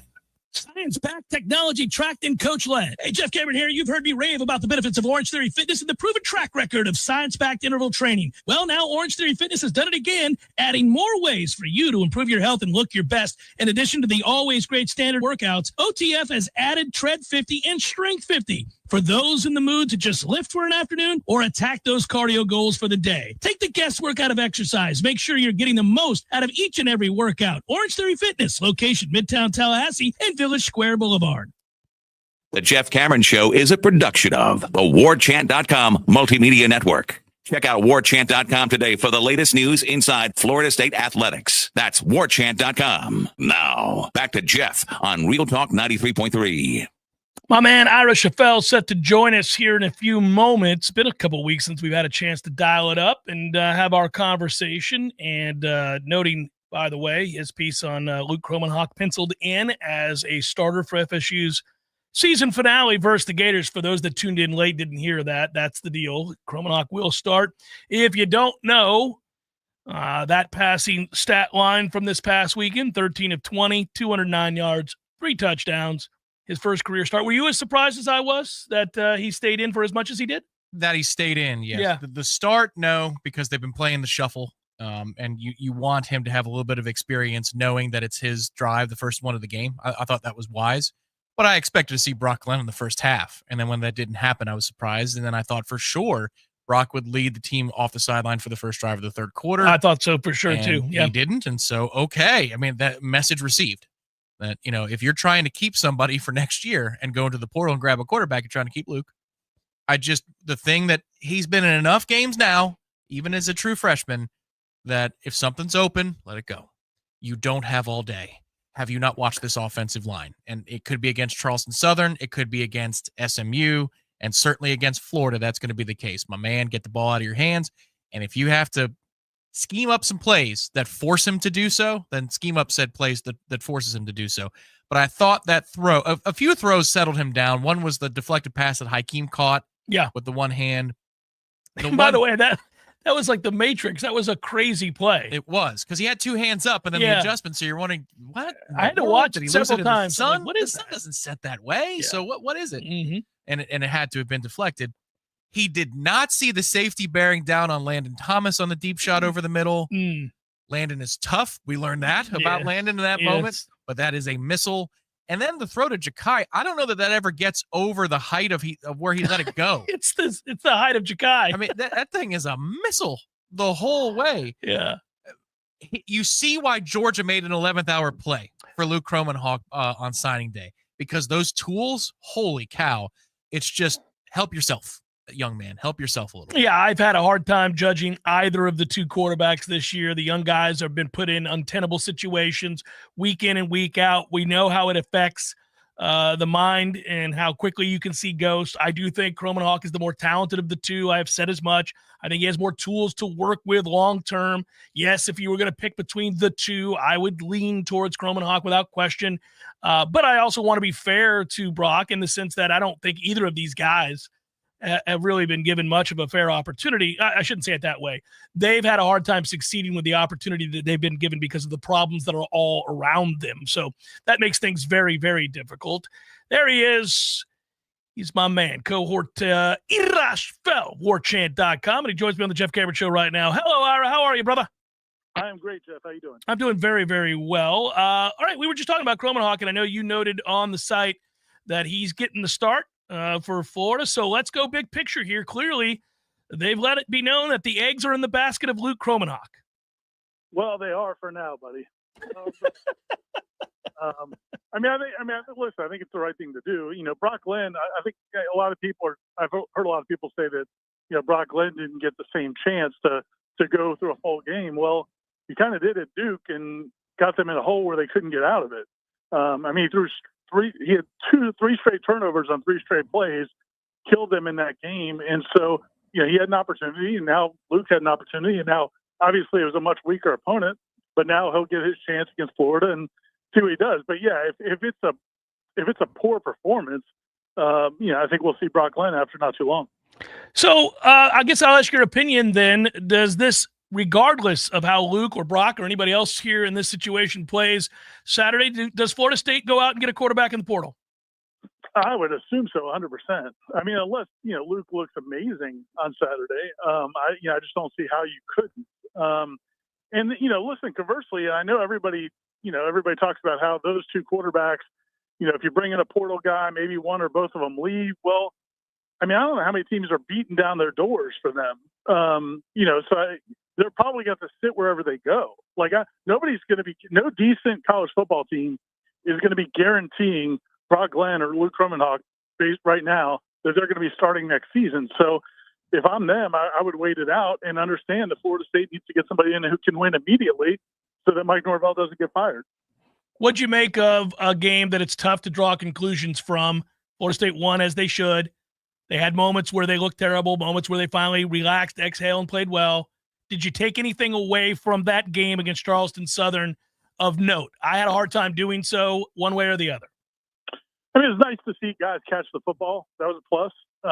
And I think, listen, man, I'm out there at practice a lot, and there have been days where they haven't had a play like they did to Ja'Kai Douglas to start the second half against the air. Right. Right. So I'm not.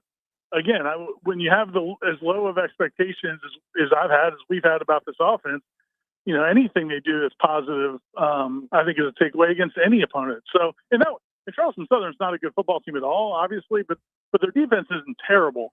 And, so I'll take away some positives from that note. Of the guys that didn't suit up, we had heard whispers 48 hours out from that game that there might be some guys that don't play or were considered quote-unquote unavailable. Do we know anything new about any of those players? I mean, nothing necessarily. Nothing about any, starters. The starters that were out, Marvin Jones Jr., he's back on the number 1 on the depth chart this week, so I think he was legitimately hurt.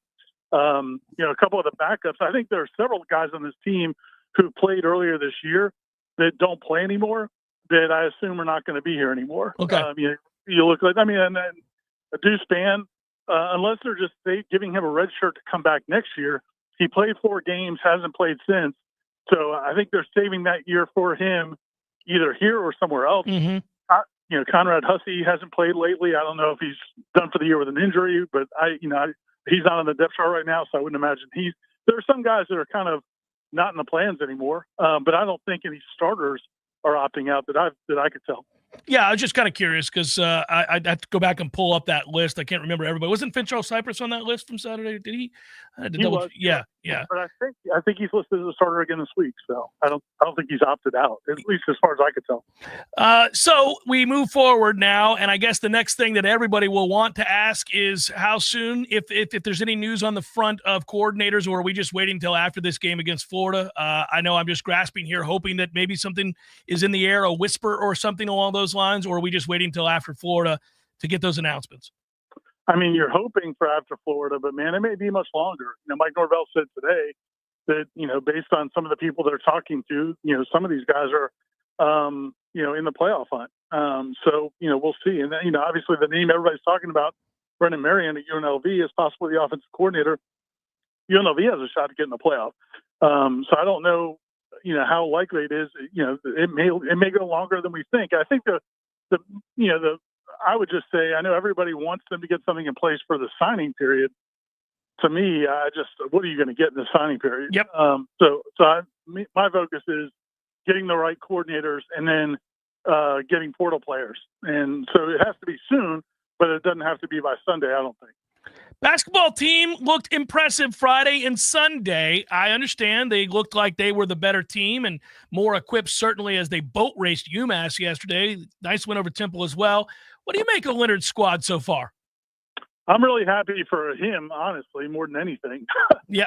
Because, it's just, it's funny, man. We've talked about this with football where, we talked about this at length last week on Headlines, that it almost feels like with these rosters, with as much movement as there's going to be from year to year, you may not know what you're going to get. It's almost like pulling a slot machine lever. And, these last 2 years, they came up with lemons. And I think this team, man, I think he hit it. I think they're good. I know they're not playing great competition. I think if they played Florida again in a week or 2 weeks from now, I like their chances. I think they're a fun team. They play hard.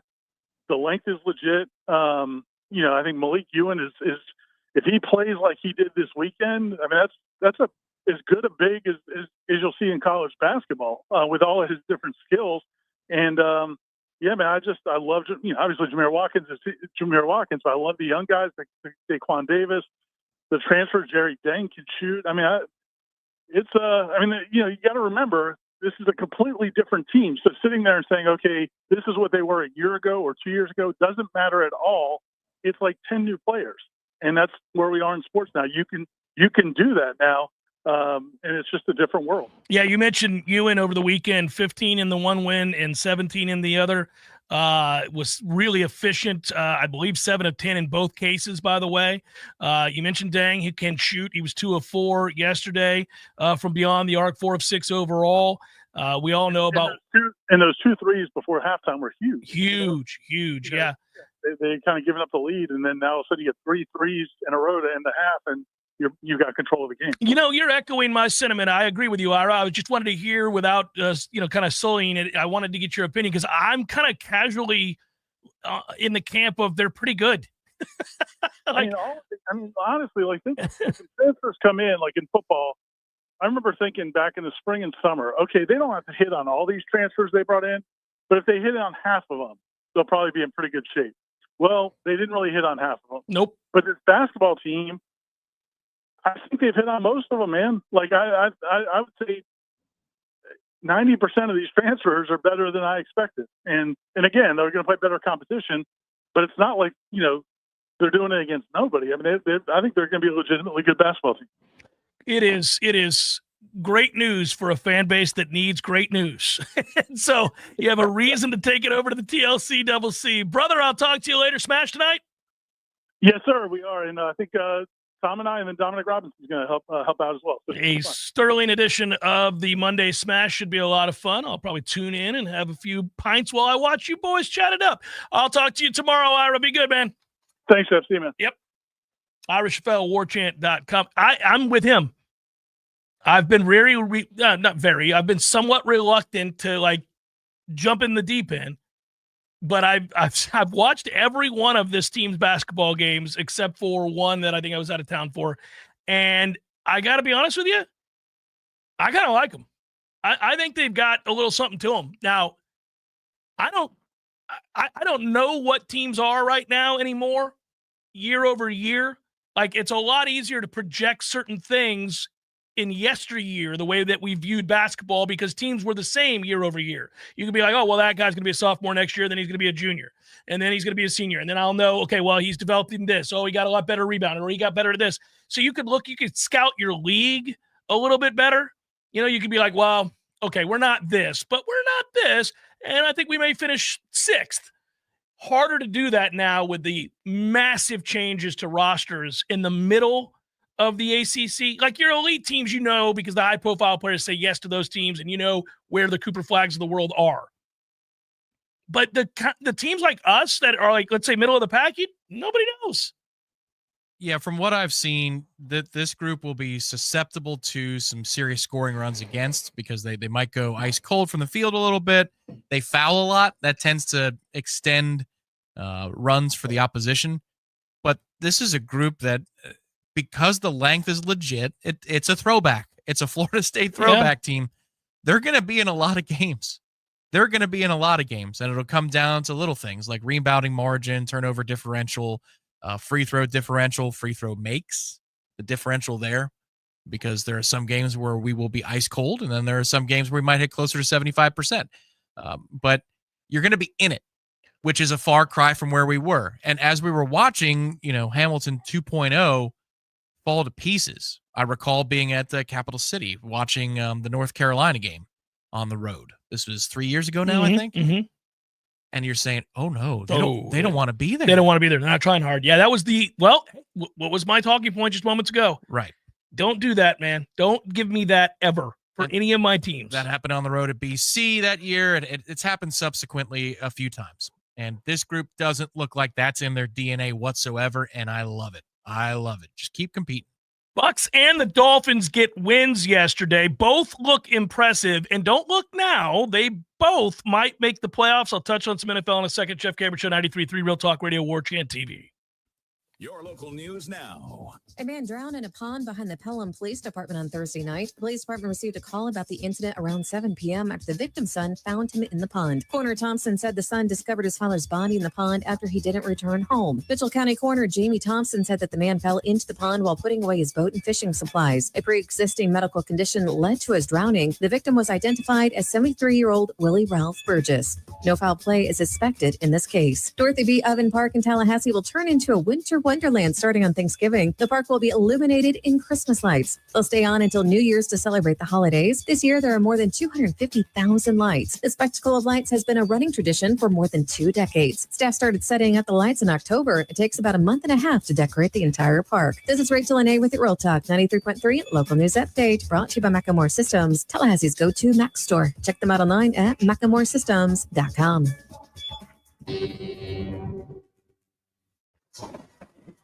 This is meteorologist Paul Trombley with your Real Talk 93.3 weather update. Sunshine mixed with clouds at times this afternoon with daytime highs approaching 76. South winds 5 to 10 miles per hour. Partly cloudy skies with fog in spots tonight. Lows dip down to about 56. Slight chance for showers tomorrow. High of 77. Sunshine mixed with clouds at times. This report is brought to you by the Lawn Johns. For all your landscaping and lawn care needs, visit thelawnjohns.com. Right now, 76.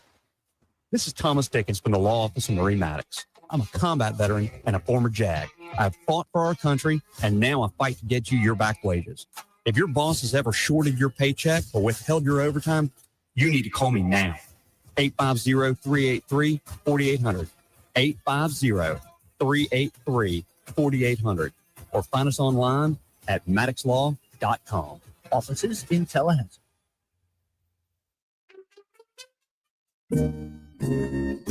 There is no Bigfoot, Eddie. Would you stop with that nonsense? There's a Bigfoot, Jeff. I wish there were. By the way, I don't want you to point to me as the guy that takes all the fun out of the room. I wish there was the Loch Ness Monster. I wish there was the Bigfoot. I wish there was the Chupacabra. All the things. They're all mythical except for the Bigfoot. The Sasquatch. The Bigfoot? The Bigfoot. There's big feet. There's lots of them. So like different, breeds, like different kinds. There's like, families. There's different families. And, so there's if they're in the snow, you call them a Sasquatch. Or the Yeti, right? Yeah, and then here in Florida, that's a skunk ape. And, but never heard that one. By the way, why do you think it's real? We would have found them by now. They're the hide and seek champions of the world. Nobody finds the Bigfoot. I think you believe in Bigfoot. I do believe in Bigfoot. You don't believe. I believe in Bigfoot. Don't tell anybody you believe in Bigfoot. I would go look for Bigfoot, but he scares me. Gordo's, bringing the flavor and flair of Cuban food to Tallahassee since 1996. The Jeff Cameron Show is a production of the Warchant.com Multimedia Network. Check out Warchant.com today for the latest news inside Florida State athletics. That's Warchant.com. Now, back to Jeff on Real Talk 93.3. I'll tell you, I really, really, again, get excited for the possibility that if Leonard Hamilton is on his last legs here in Tallahassee in his final season, if that's the case, seeing my man get to the tournament in his final year would be absolutely huge. And so I'm buoyed by this 6-1 start and how hard they play and how many of these transfers look to be, at the very least, bought in and playing hard for one another and somewhat talented to an extent that maybe greater than I thought they'd be, just as Ira mentioned.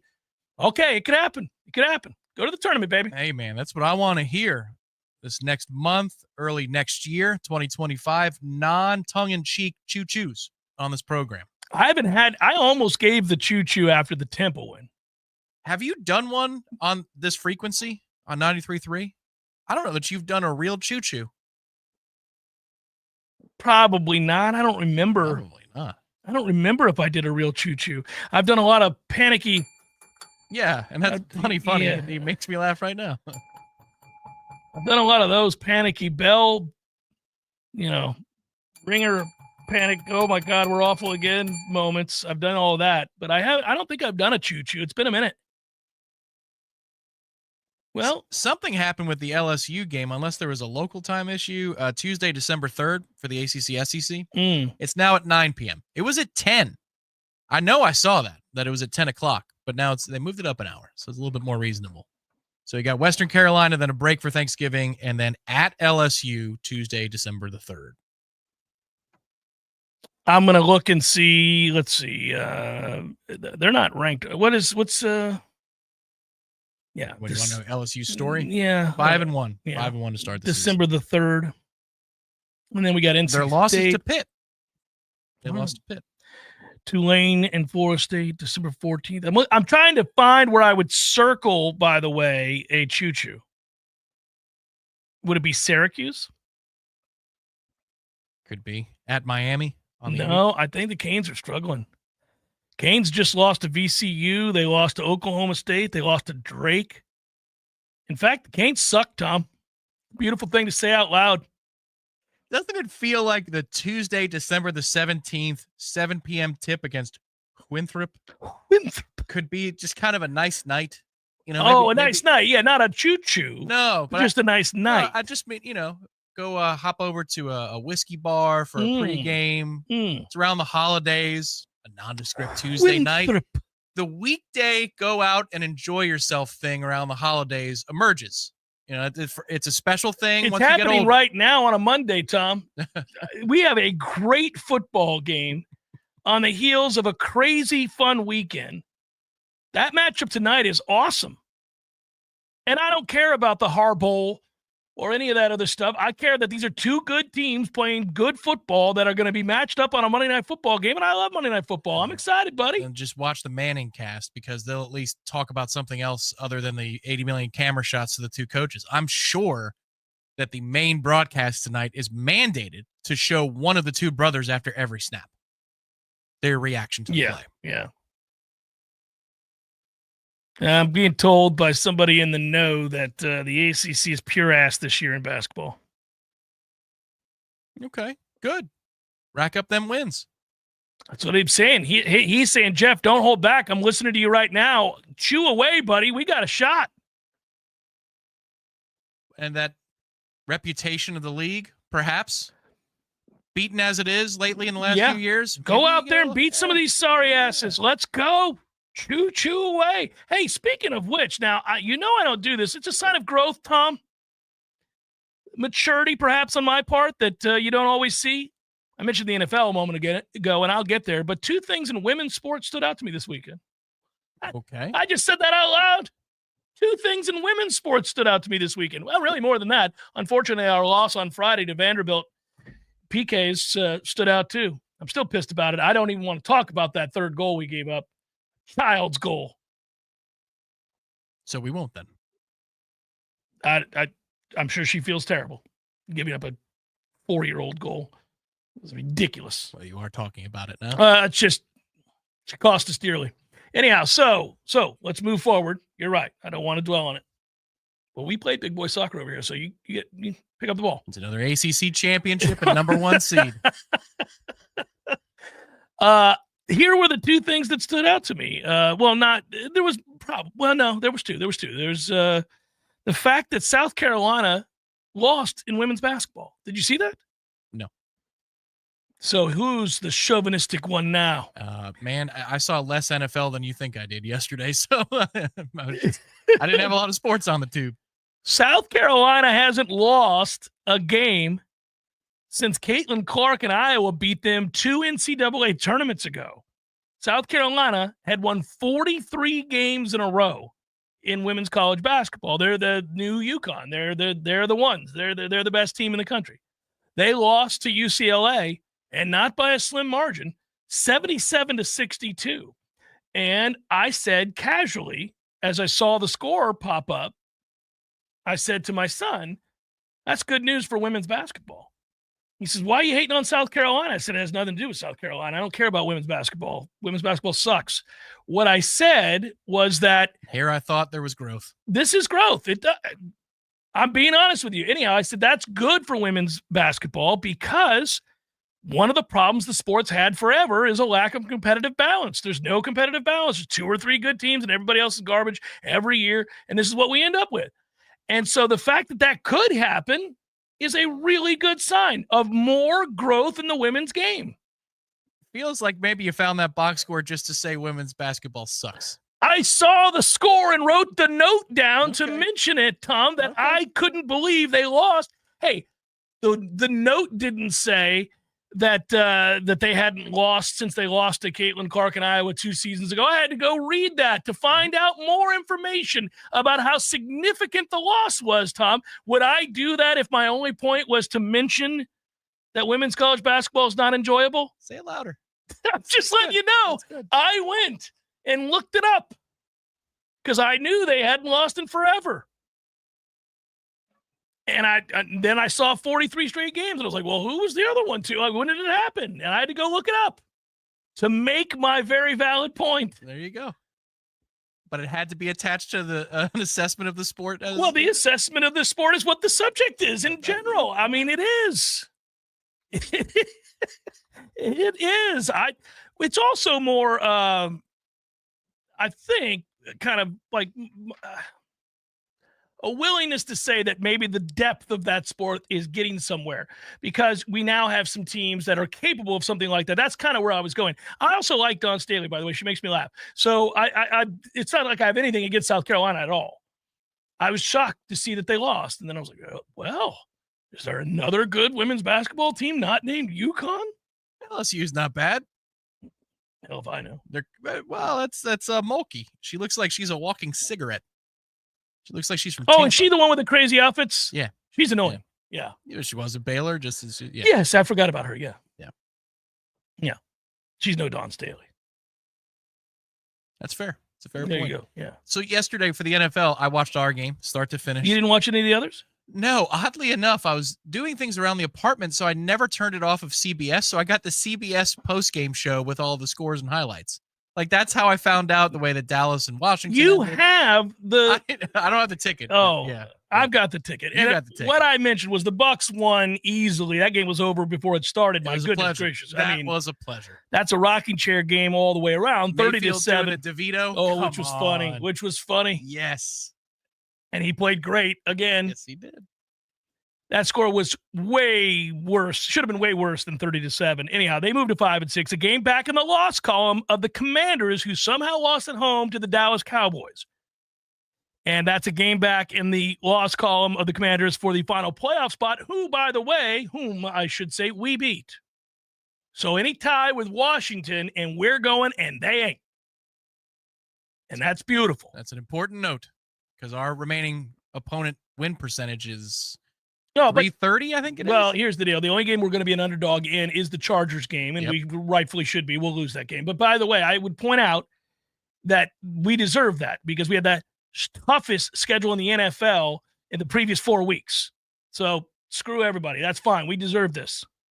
And it's the NFL. You can't assume anything. Did you watch Carolina nearly beat Kansas City yesterday? You're everybody in their first hours of their vacation when they arrived. I deserve this. I deserve this. Screw everybody. Screw everybody. Yeah. Okay. The Dolphins win again. That's a 3-game stretch where they beat the Rams, they beat the Raiders, and they beat the Patriots. They needed to win all 3 of those games to kind of climb back into any sort of discussion of being a reasonable team. And I did note this, and it should be because he deserves a world of credit for it. He does. And I mean this. This is not tongue-in-cheek. Tua is the highest rated quarterback in those games over the last 3 weeks in the NFL. He has played spectacularly against bad teams or below average teams. The Rams are okay, but obviously they took care of business against teams they should take care of business against, the Raiders and the Patriots. Nicely done. Not everybody does. I mean, you see it all the time. You see the value of Tua on that team.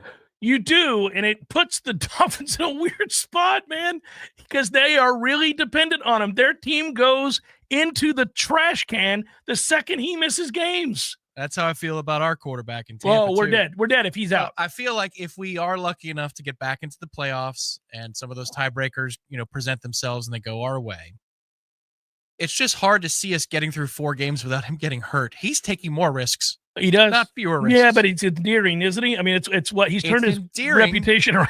But it's, yes, an arm sling is not endearing No. when you're trying to win playoff games. I mean, I love the Tommy Cutlets thing. I do. It was funny. But the headfirst dive with like this 30-inch vertical. 40 feet in the air. I'm like, what are we doing? You're going to land on your shoulder. It's going to sever when you land. So the end of the Dallas-Washington game was bizarre. It was 10-9 prior to all the fireworks. In the fourth quarter, it was 24-17 in the fourth quarter, meaning from the first three quarters, 10-9, we got 24-17 only in the fourth quarter. That's crazy. Watching Kansas City struggle with the Panthers meant that a lot of us lost bets in the three-team teaser-pleaser land. Watching the Texans lose to Will Levis in Houston. Will Levis. That is, what are we out here doing, Texans?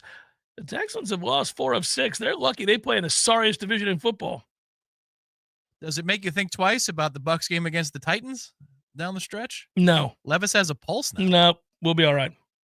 Our defense doesn't do things like stop teams. Dominated yesterday. It takes Dominated DeVito. yesterday. It takes DeVito. Vikings are 9-2, swept a 3-game road stretch there. Never looked good in any of them but one. I believe the Bears covered. Does that mean that the Lee Sterling thing is still alive? It is, and it's crazy. Did you see how they covered? I did not. They were down 11 with 30 seconds to play and tied it. Oh. They tied it. Scored, went for 2, got it, and recovered the onside and kicked a 54-yard field goal. By the way, they're the only one to recover an onside kick this year. That's how improbable it was. Nobody's done it. It's insane. A lot of bettors in Vegas were falling to their knees as this game ended. Hour number 3 coming up.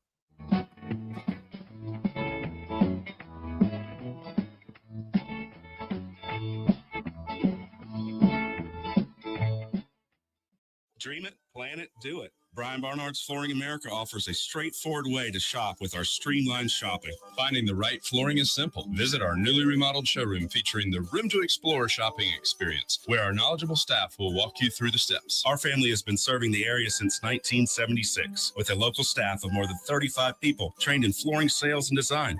We know floors. And we know styles. Let us help make your home timeless. Brian Barnard's Flooring America, where friends send friends.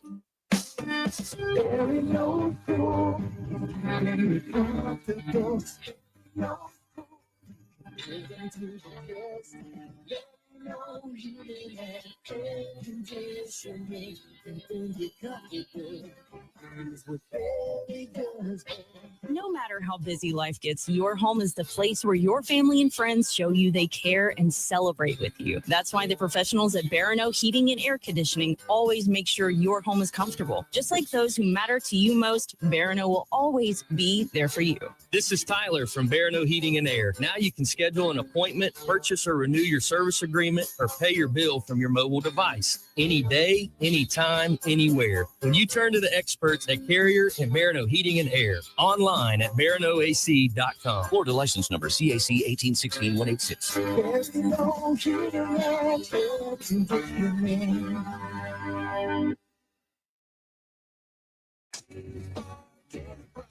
Roofing and construction services. T5construction.com. We conquer all creeks. We fix those dark leaks. Call 850-766-1340. T-Spark Enterprises. Roofing and construction services. T-Spark. T5construction.com. CCC 1331204. Games for Less, Tallahassee's largest selection of new and used games, as well as new and used consoles like Nintendo, Super Nintendo, Atari 2600, PS4, and PS5. You name it. Locally owned and operated since 1994, trade-ins are not only welcome, but Games for Less pays more for your trade-ins than the big chain stores. That's not all. Games for Less now buys and sells new and used vinyl records to boot. George loves the Beatles, by the way. Reserve all the new releases today at Games for Less, conveniently located in the Walmart Supercenter Plaza on Appalachian Parkway. From the championship stage to coaching change and everything in between, Warchant.com remains your home for the best FSU football coverage in the business. Brutally honest columns and features, market-leading multimedia presence across video and podcast, the largest FSU fan community with a staff that combines for over 100 years of experience covering the Noles. When change comes, Warchant.com is your home for analysis from every angle. Warchant.com, your ultimate Seminole sports source. Sign up today. WVFT Greater Tallahassee. This is Real Talk 93.3. More of the Jeff Cameron Show is coming up next. Your sports flash update on Real Talk 93.3 brought to you by Fulmar's Pawn, Gun and Gold. More than you might expect with two great locations in Tallahassee. Florida and Florida State will meet in Tallahassee on Saturday night to close out the college football regular season. The Noles coming off a win against Charleston Southern, beating the Buccaneers 41-7, snapping a 6-game losing skid, entered the contest at 2-9. The Gators are bowl eligible at 6-5. They topped number 8 Ole Miss 24-17 in Gainesville. NFL on Sunday, the Tampa Bay Buccaneers with 4 rushing touchdowns. They beat the New York Giants 30-7. They snap a 4-game losing skid, raising their record to 5-6. Baker Mayfield with a 10-yard touchdown run. He also finished with 294 yards passing. Rashard White, Bucky Irving, and Sean Tucker also scored for Tampa Bay. And in college basketball Sunday, Florida State topped UMass in Connecticut 92-59, winning their 3rd straight game. This sports update brought to you by Flomar's Pawn, Guns, and Gold. More than you might expect. I'm Tony Desiri, Real Talk 93.3. Guys, it's finally here. Wendy's new salted caramel frosty. It's cold, salted, yet perfectly sweet, delicious, and it's at the top of Santa's Christmas list. What? Santa has a list too, you know. And he's a huge salted caramel frosty fan. Probably why he's so jolly all the time. The iconic frosty with a salted caramel twist? Gotta be Wendy's. Limited time only at participating U.S. Wendy's salted caramel frosty flavored with other natural flavors. Barman, you look so twisted. What did you do now? Well, Hank the alligator needed his teeth brushed, and when I bent over to give him a scrub, my back popped like an afternoon lightning storm in Florida. And now I can't even stand up. You need to go to FinChiro.com and schedule your new patient appointment right away at FinChiro.com. That's FENNCHIRO.com. I'm really busy. I don't want to leave Hank in the orange grove unattended for too long. Fin Chiropractic will get you in right away, and they get to the cause of your problems. So go to FinChiro.com and make your new patient appointment. There's even an online discount. Discount? That's a good thing because my purse is a little light since I bought Hank a new gold chain. You have to take care of yourself if you want to be able to take care of your alligator Hank. Make your appointment now. Go to FinChiro.com. All my pina colada, I'm going to FinChiro.com. If you're living with dry age-related macular degeneration or dry AMD, you may be at risk for developing geographic atrophy or GA. GA can be unpredictable and progress rapidly, leading to irreversible vision loss. Now there's something you can do to slow it down, get it going slower. Izervay is proven to slow GA progression. Izervay gets GA going slower. Izervay or avacincaptad pagel is a prescription eye injection used to treat GA. Don't take it if you have an infection or active swelling in or around your eye. Izervay can cause eye infection, retinal detachment, or increased risk of wet AMD. Izervay may temporarily increase eye pressure. Your vision may be impaired after an eye injection or exam. Don't delay. Ask your doctor about Izervay today. Izervay gets GA going slower. Visit Izervay.com. That's IZERVAY.com. Paid for by Estella's Pharma. I'll never forget that moment. As long as I live. my first call-up ever as a member of the National Guard. When we got to the armory, they briefed us on the wildfires. They were getting dangerously close to homes. Helicopters were going out to drop water on the fires. Guys in the unit were preparing for firefighting with local fire crews. At that moment, I got my first taste of just how important the Guard is to my community. See how the Guard can be an important part of your life at NationalGuard.com. Sponsored by the Florida National Guard. Aired by the Florida Association of Broadcasters and this station.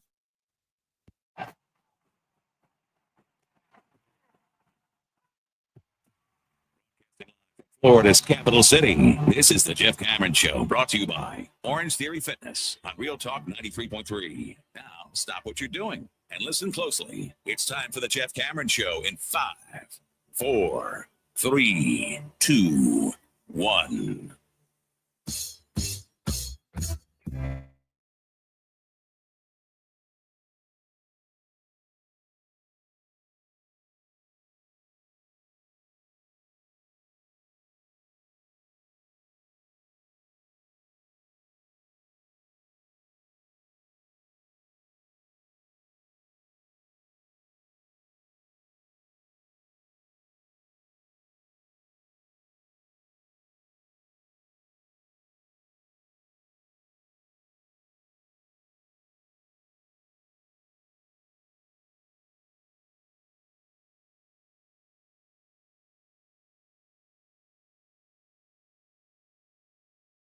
Appreciate that just as much. And Noel's going to win over the weekend. Recapping here for those just joining in the third hour, the bonus hour, as we call it. Yeah, as expected, got the win. Not a ton to take away from that. It was a weekend of carnage in college football. Absolutely enjoyed that.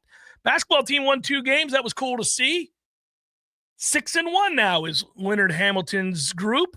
NFL was bonkers over the weekend as well. And tomorrow, we've got a mess on our hands. I think it's pretty straightforward for the first 8 anyhow. Oregon, Ohio State, Texas, Penn State, Notre Dame, Georgia, Miami, Tennessee. Then it gets a little, wonder what they're going to do. Baby Billy's Bible Bunkers. What we going to do after that? Is it SMU ahead of Boise, ahead of Indiana, ahead of Clemson or Arizona State? What's it going to be? And then we've got the matter of certain games this weekend. And I talked about the seeding and matchups and who'd be playing where and when and how likely that is to be. A 5-12 right now would be kind of fun, right? You'd get Ohio State hosting Arizona State. Penn State would be hosting Indiana. Notre Dame would be hosting SMU. Georgia would be hosting Tennessee. The others getting buys, which we talked about, would be Oregon, Texas, Miami, and Boise. Don't you think that the column is coming? The segment will be recorded soon about conference championship games and how some teams that don't go to their conference championship benefit game greatly are insulated from this entire madness. Indiana. Yeah. Tennessee. Correct. Yeah. Keep going. Yep. That's where Georgia potentially, right? Yeah. Or are they in line to play Texas right now? Georgia's in line. Okay. So Alabama, if they were to crawl back into this conversation somehow, some way, they don't have to play. All they got to do is beat Auburn, which God knows doesn't matter how you beat them. If you do, it's a monumental achievement. Don't know if they're going to, though. Jalen Milroe was a cool 11 for 26 for 164 yards and 3 interceptions the other night against Oklahoma, and that's not the first time he's looked like pure ass this year. On the pick 6 that he threw, gonna need a little effort, my man. I watched that game as I was wont to do, given that I like Oklahoma, as you guys know, and it was fun watching them throttle Alabama. But I will say, if I'm going to talk about trying hard and how disappointing it's been for Florida State fans this year to have to watch a football team who doesn't try very hard for one another week to week, play to play, game to game, I got to say, if I'm an Alabama fan today, my man, if we're going to play poorly, and he did, I'm going to need you to try and make a tackle after you've thrown a pick 6 here, or what would be a pick 6. I need you to make an effort on that. You're a big, strong guy. You can run. This isn't like Roberto Aguayo out here trying to tackle somebody after having a kick blocked, and he's over here booby tackling. That was an embarrassment to men everywhere. Did you ever call it that back? I did. Well, it's called something else, but I have to go with booby because I can't say the other one. Right. Okay. It was an embarrassment. It was like, come on, man, be a grown up out here. Try to make a tackle. For a season post-mortem bellying up. Maybe you can say it then. Yeah. Use the term at that point. Yeah, that was something to behold. When will the conferences at that point, they can designate teams that are in that they need to have that power? Well, the Big 12 commissioner would like to have it right now because as it stands, he's going to watch Arizona State and Iowa State play, and he's going to go, no. Nobody's watching this. That's elevating the game solely for ratings. In this case, it would be good for ratings either way.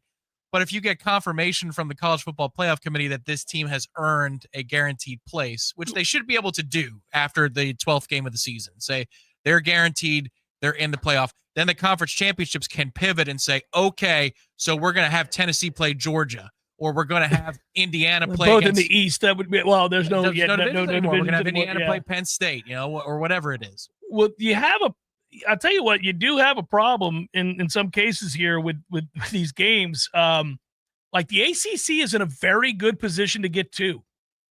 Right now, they could get 2. Unless Syracuse wins. Oh, well, then yes. Yeah. Well, right. If Syracuse wins, then we got They got a big problem. But the ACC looks like listen, don't you think if they take care of business here and Miami and SMU play one another, Miami, as I said right now, I mean, the way I would the way I would view this based on the rankings, what we have here is Oregon, Ohio State, Texas, Penn State, Notre Dame, Georgia, Miami, Tennessee, SMU. So you have 7 and 9 right now. And I guess Miami could lose to Syracuse. It's unlikely, but they could. Let's say Miami loses to SMU and they win this weekend. So it'd be their second loss. You're going to compare a Miami team. It'd be 10-2 without a conference championship. Right. 10-2 without a conference. They would, yes. Or 11-2, I guess, at that point. Would they get, 11-2. All right. Would you put them in over Alabama? Yes, who has 3 losses. But that's the debate. It is the debate. If Miami loses, I don't think SMU would. Oddly enough, I think SMU would be safer in that scenario than Miami would be. But we'll see. Well, and look, I've been talking about this. I think you could. Would 11-2 Miami get in over 11-1 Indiana, who didn't have to play in a conference championship game? I think they should. Maybe that's the way they can backdoor Alabama over the 2 of them, put Miami in the final at-large spot and say, sorry, Indiana. I would say sorry, Indiana. I would. They wouldn't sniff the playoff right now if I'm on the committee. They're screwed. That sorry-ass schedule. The one time you play somebody good, you get blown out. No, you could get up out of here. Would you put in Alabama over them? Probably. I see. I see you. Listen, man, I don't think Indiana's very good. I don't. I know Alabama's not very good. That would be the difference. You don't know that. Yes, I do. No, you don't. They got smoked by Oklahoma. They got beat by a team that lost to Georgia State. Yes. Vanderbilt is the team you're They lost another game that I'm not even discussing. They lost 3 times. Well, 3 times. Yeah, but you wouldn't say they're not any good. I would say that I know that they are capable of losing games to those teams, whereas with Indiana. If you and I were putting a $10,000 bet down tomorrow, no matter where it was to be played, that Alabama is playing Indiana, who are you taking? You're taking Alabama. What I would take is in a route.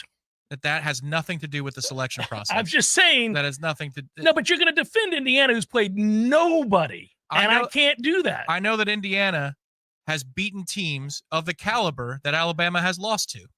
That's what I do know. Because as sorry as that schedule is, there's an Oklahoma or 2 on that schedule, and they did beat them. They didn't lose to them and kick only a field goal in the said loss. But you're going to ignore Alabama's wins, too, in this discussion, though. Yes, because they have more losses. But they'll have more wins, a lot more wins over quality teams in Indiana. I want to stand for, when we get push comes to shove to comparing resumes, that losses matter a lot, especially when you have 3 times the amount of losses. Yeah, no, I'm going to argue against Alabama getting in right now, just so people understand that. Right, but you're saying that you would put them in over Indiana. Yeah, I don't think Indiana belongs in the conversation. I don't think they belong in the conversation. I think they're garbage. I don't think they're any good. And they didn't look competitive. After the first quarter, they were not competitive against Ohio State. Like Alabama wasn't with Oklahoma. Fair enough. I think Oklahoma's better than Indiana. I think Ohio State's better than Oklahoma by a long shot. Oh, yeah, I think so. So if you want to compare losses and with comparing wins, that is so much worse of a loss for Alabama than anything Indiana has in terms of a loss.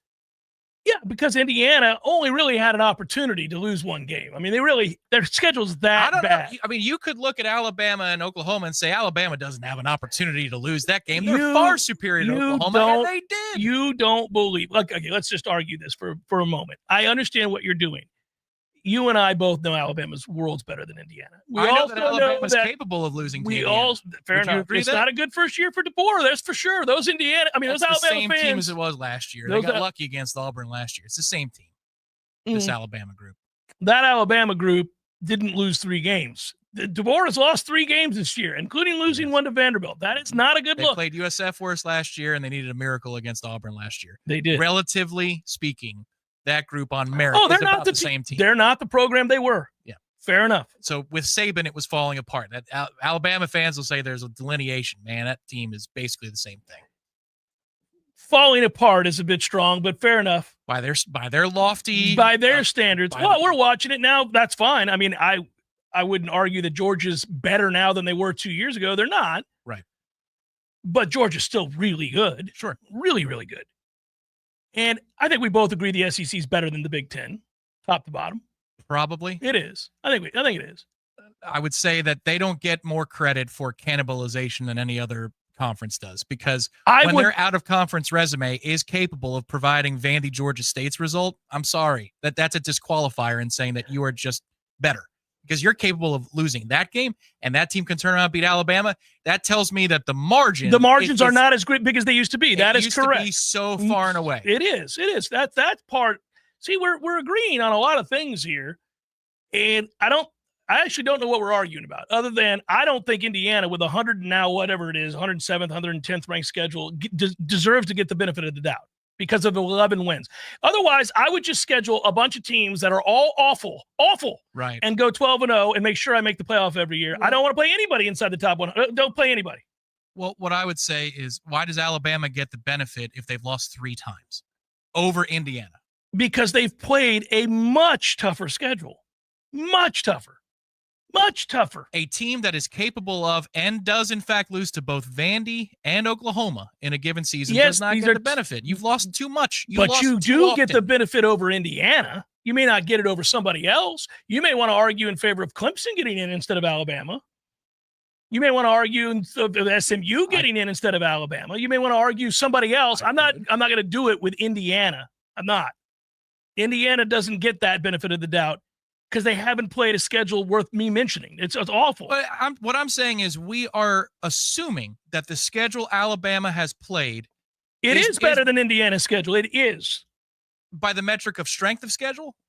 Well, for sure. Because what I'm saying is, we are assuming that an SEC schedule, by definition, that you play in the SEC schedule, it is infinitely superior to the rest of conference schedules. I'm saying it's infinitely superior to Indiana's schedule. I'm telling you that for a fact. I'm saying that the gap between an SEC conference schedule and a Big Ten conference schedule is not nearly as wide. Would you argue? It's a better schedule, but I don't think that the schedule strength for Alabama is strong enough to supersede the fact that they lost 3 games to Indiana. I don't like that we've entered into the world of the Big Ten SEC Invitational any more than anybody else. I agree with you, and I don't want the losses not to account for something. I agree with you.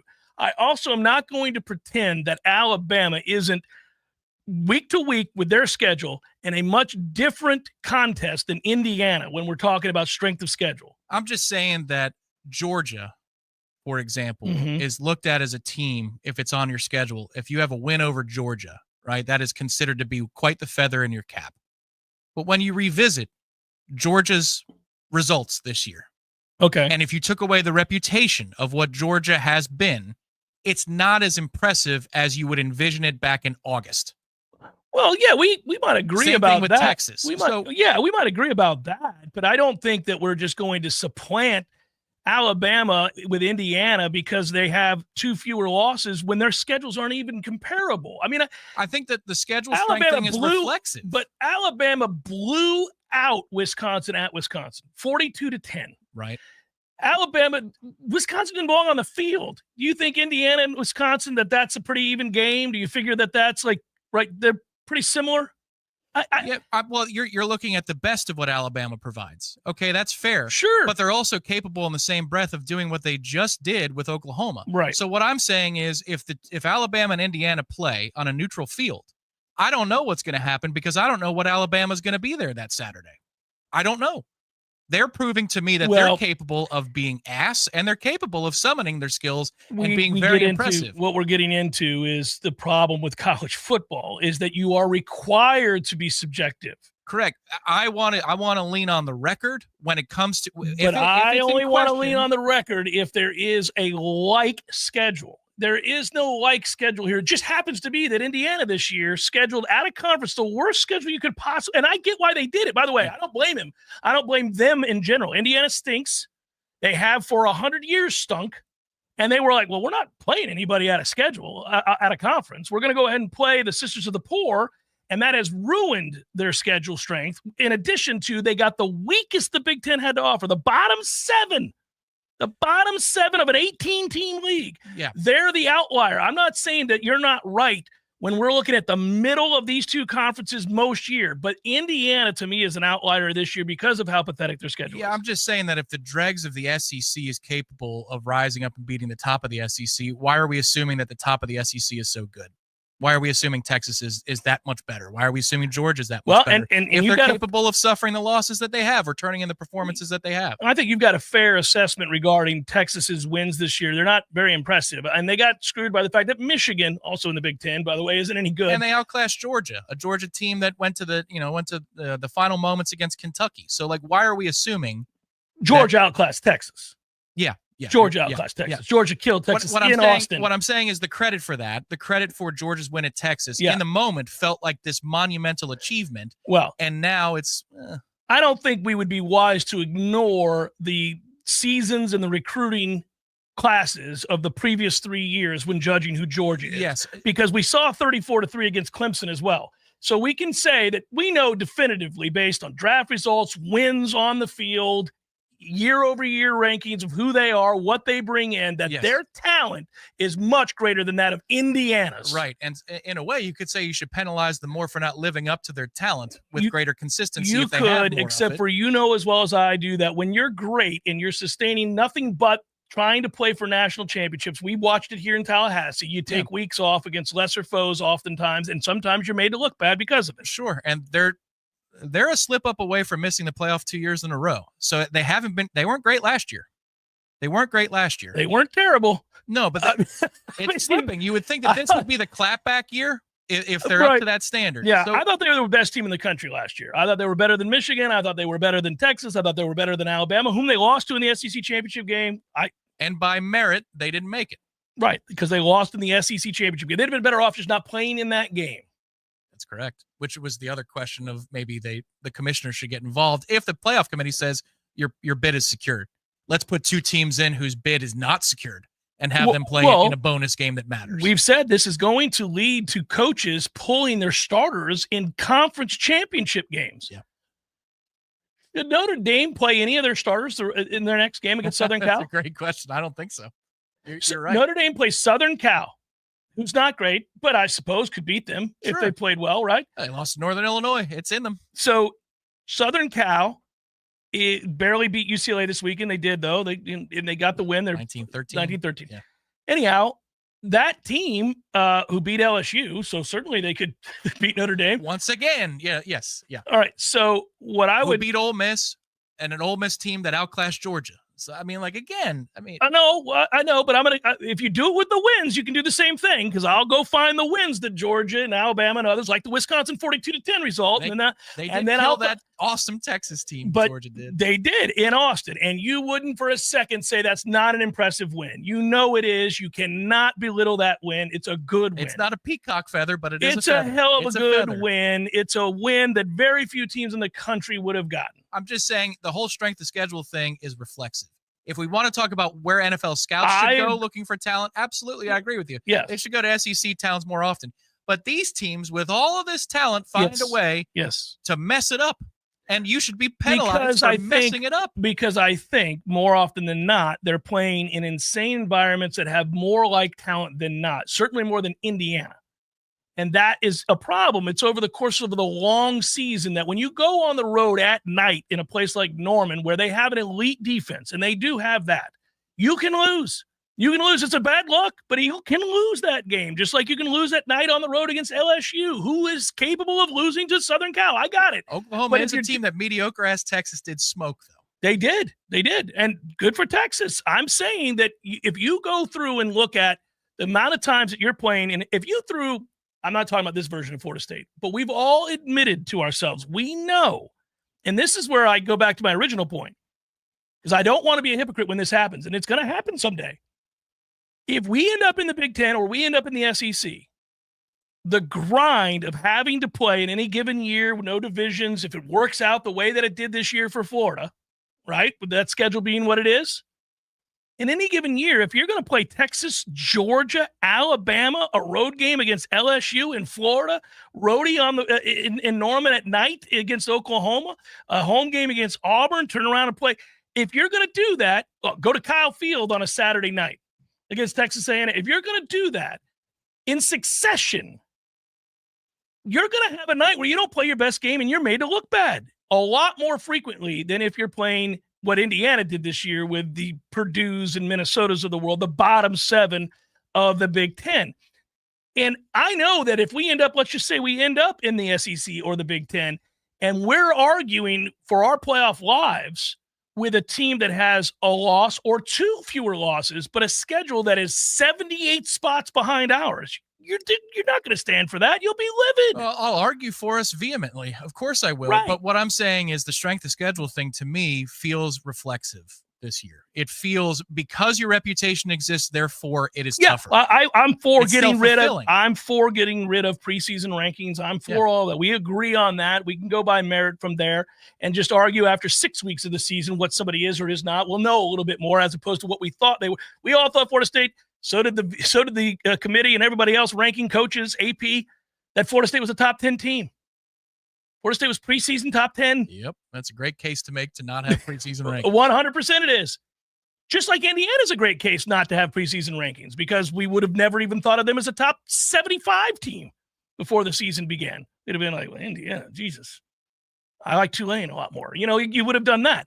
So I agree with you there. Some of it is reputation, but it's also an earned reputation to some degree. I mean, we certainly admit, you just did a moment ago, that there are a lot more better players in one league than the other. Sure. I'm just saying, while you're saying that Indiana, there are some things that I don't know about them that they haven't proven because of the nature of their schedule. I'm saying Alabama's proved a lot more both ways. They've proven that, boy, they can lay one hell of an egg, and it smells. They can also look pretty damn good on a given week. They can look great. But you lay enough eggs, at some point, I got to say you're out. You're done. I think they are out as we sit here today. I think they're in real trouble.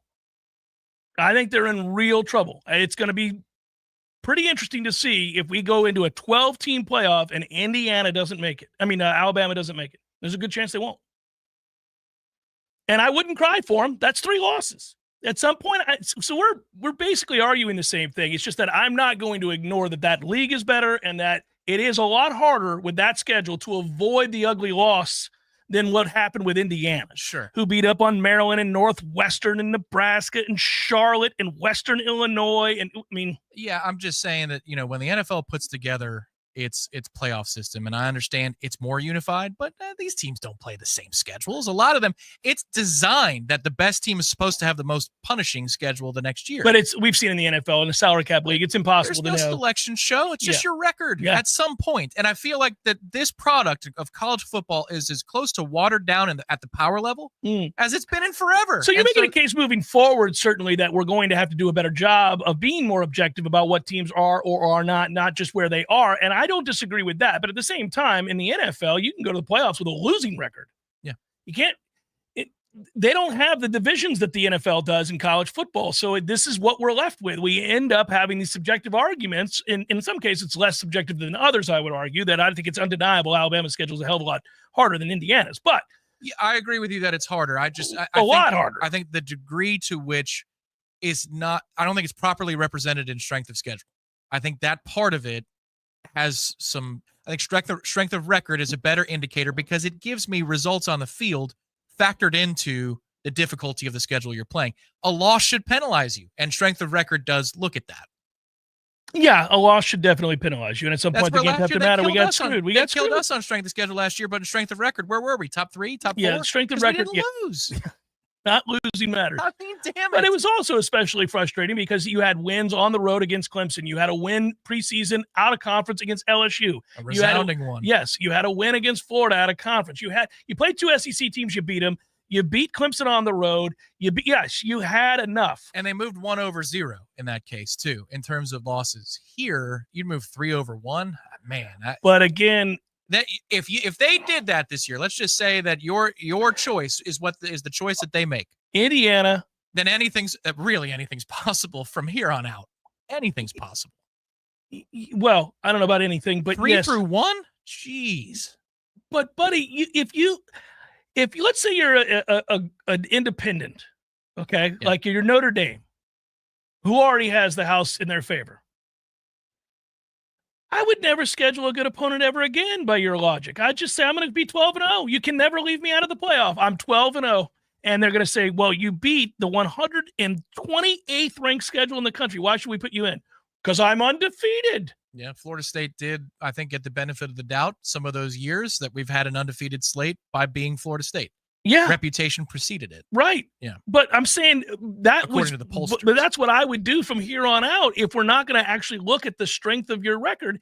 Indiana finally played a good team and got their doors blown off. They didn't look like they belonged there. This felt like what we've seen in the playoffs, didn't it?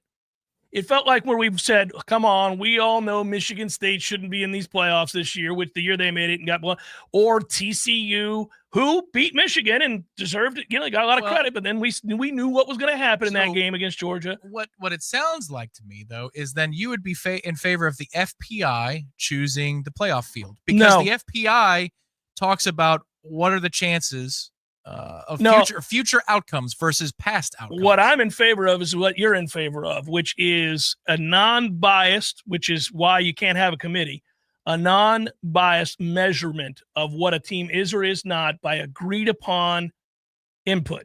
So whatever we decide, like they did with the BCS, as the measuring stick, is it strength of record? Is it, how many ranked teams you play? Is it statistically, how badly did you beat your opponents? Is it, remember when we did this, everybody hated the BCS. A couple years after the BCS, we were like, maybe the BCS is the best way to judge, independent of a guy that's on the committee who went to Wisconsin voting between Ohio State and Ole Miss, for example, right? If you've got everybody went to school somewhere, everybody is from somewhere, none of us are completely objective, and we all are willing to admit that. Sure. So we wanted something empirical. It's nearly impossible because college football has 1 million teams and they don't all play each other, and it's really difficult.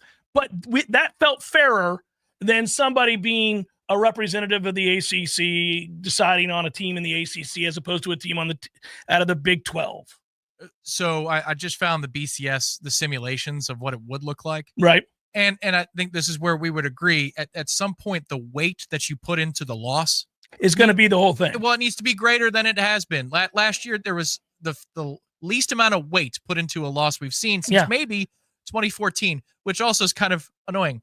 It is. And also, by the way, we both agree that it's a TV show. So I'm not lost here. I'm with you on what's happening. But the problem was that TV show turned into reality. They believed that the smell of their own stuff did not smell, and it was roses. Well, the system was already poorly set up. You had 5 Power 5. You had a Power 5, and only 4 could get in. Yeah. So it's just that Jerry Springer thought he was 60 Minutes last year. That's what it felt like to me. It's like, you're going to carry this through. Oh, yeah. I see. Yeah. So 7-3 is okay in the final week. And I got you. And by the way, our own representative didn't recuse himself and walk out and say, "Hey." Yeah. Which is what he should have done because he's from Tobacco Road. The BCS rankings, they're not perfectly mirrored to what that computer system was, but Oregon, Ohio State, Texas, Penn State are top 4. All right. Hold on. I want to go back to what I had. Yep. Let's compare you and the computers. Or what I said the rankings would be. Okay, I had it Oregon, Ohio State, Texas, Penn State, Notre Dame, Georgia, Miami, Tennessee. Okay. Top 8. So your 7 are the same. Okay. They have SMU at number 8. Okay, so they have SMU over either Miami or Tennessee. That is correct. Right. No. Your 7 are correct. So Miami at 7 is correct because you have Miami at number 7. I have Miami at 7. Yes, I have Oregon, Ohio State, Texas, Penn State, Notre Dame, Georgia, Miami. Same. Okay. Then now SMU for them. Okay, they have SMU. I have Tennessee. Fair enough. They have Indiana at 9. Well, I've got Boise ahead of Indiana, and I also have Clemson ahead of Indiana, but okay. So they have Tennessee at 10. Okay. They got Boise at 11. All right. Well, so and they got Clemson at 12. Okay, so that's exactly we are pretty much where I was. I said in my rankings after Tennessee at 8, which they have SMU. Mm-hmm. So we just flip-flopped. Fine. Then I had, all right, let's get into the debate. Should Boise be ahead of Indiana? That was my debate. That was my talking point. Mm-hmm. And we can debate that, right? I said, should Indiana be ahead of Alabama or Clemson? Those are the other 2 teams you're mentioning. Right. So me and the computers and me and you and me and everybody else watching the sport are kind of in agreement that it's an argument amongst those 3 or 4 teams. They've got some more love for Arizona State too, which really hadn't been recognized in the poll system Right. You know, and they're going to have to now. They've forced their way into it. Yeah. They've got Alabama 13, first team looking out. And they got Arizona State right behind them. And then South Carolina at 15. So the Clemson-South Carolina game is huge. It's huge for both. For both. But see, that's exactly as I have it here. I don't think they're going to be too far off here. I bet you the committee's going to have it that way too. Now, this is all subject to change, and it's going to change because more games are being played. Yes. Yeah. And so we're going to find out. And a broken record about this, but for once, Clemson-South Carolina has tons of ramifications for both. Huge. Instead of, will Clemson beat them by 20 and lose a spot in the rankings, or are they going to beat them by 50 like they should? That's a humongous game. Well, Clemson's not going to beat South Carolina by 50.